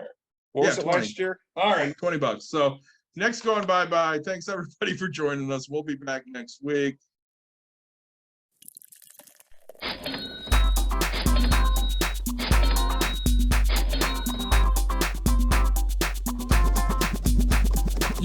called in to Box and Brews, you might hear something you can use. Like tips under cash or tips on the suds. You're gonna want to use the smarts of these stuff. Cause they know the brews, and they know the box, and they know they can't help the stubborn fucks. So listen up, cause shit's not funny. And save yourself some beer money. Bucks and Brews. Bucks and Bucks Brews. and Brews. Bucks and Brews.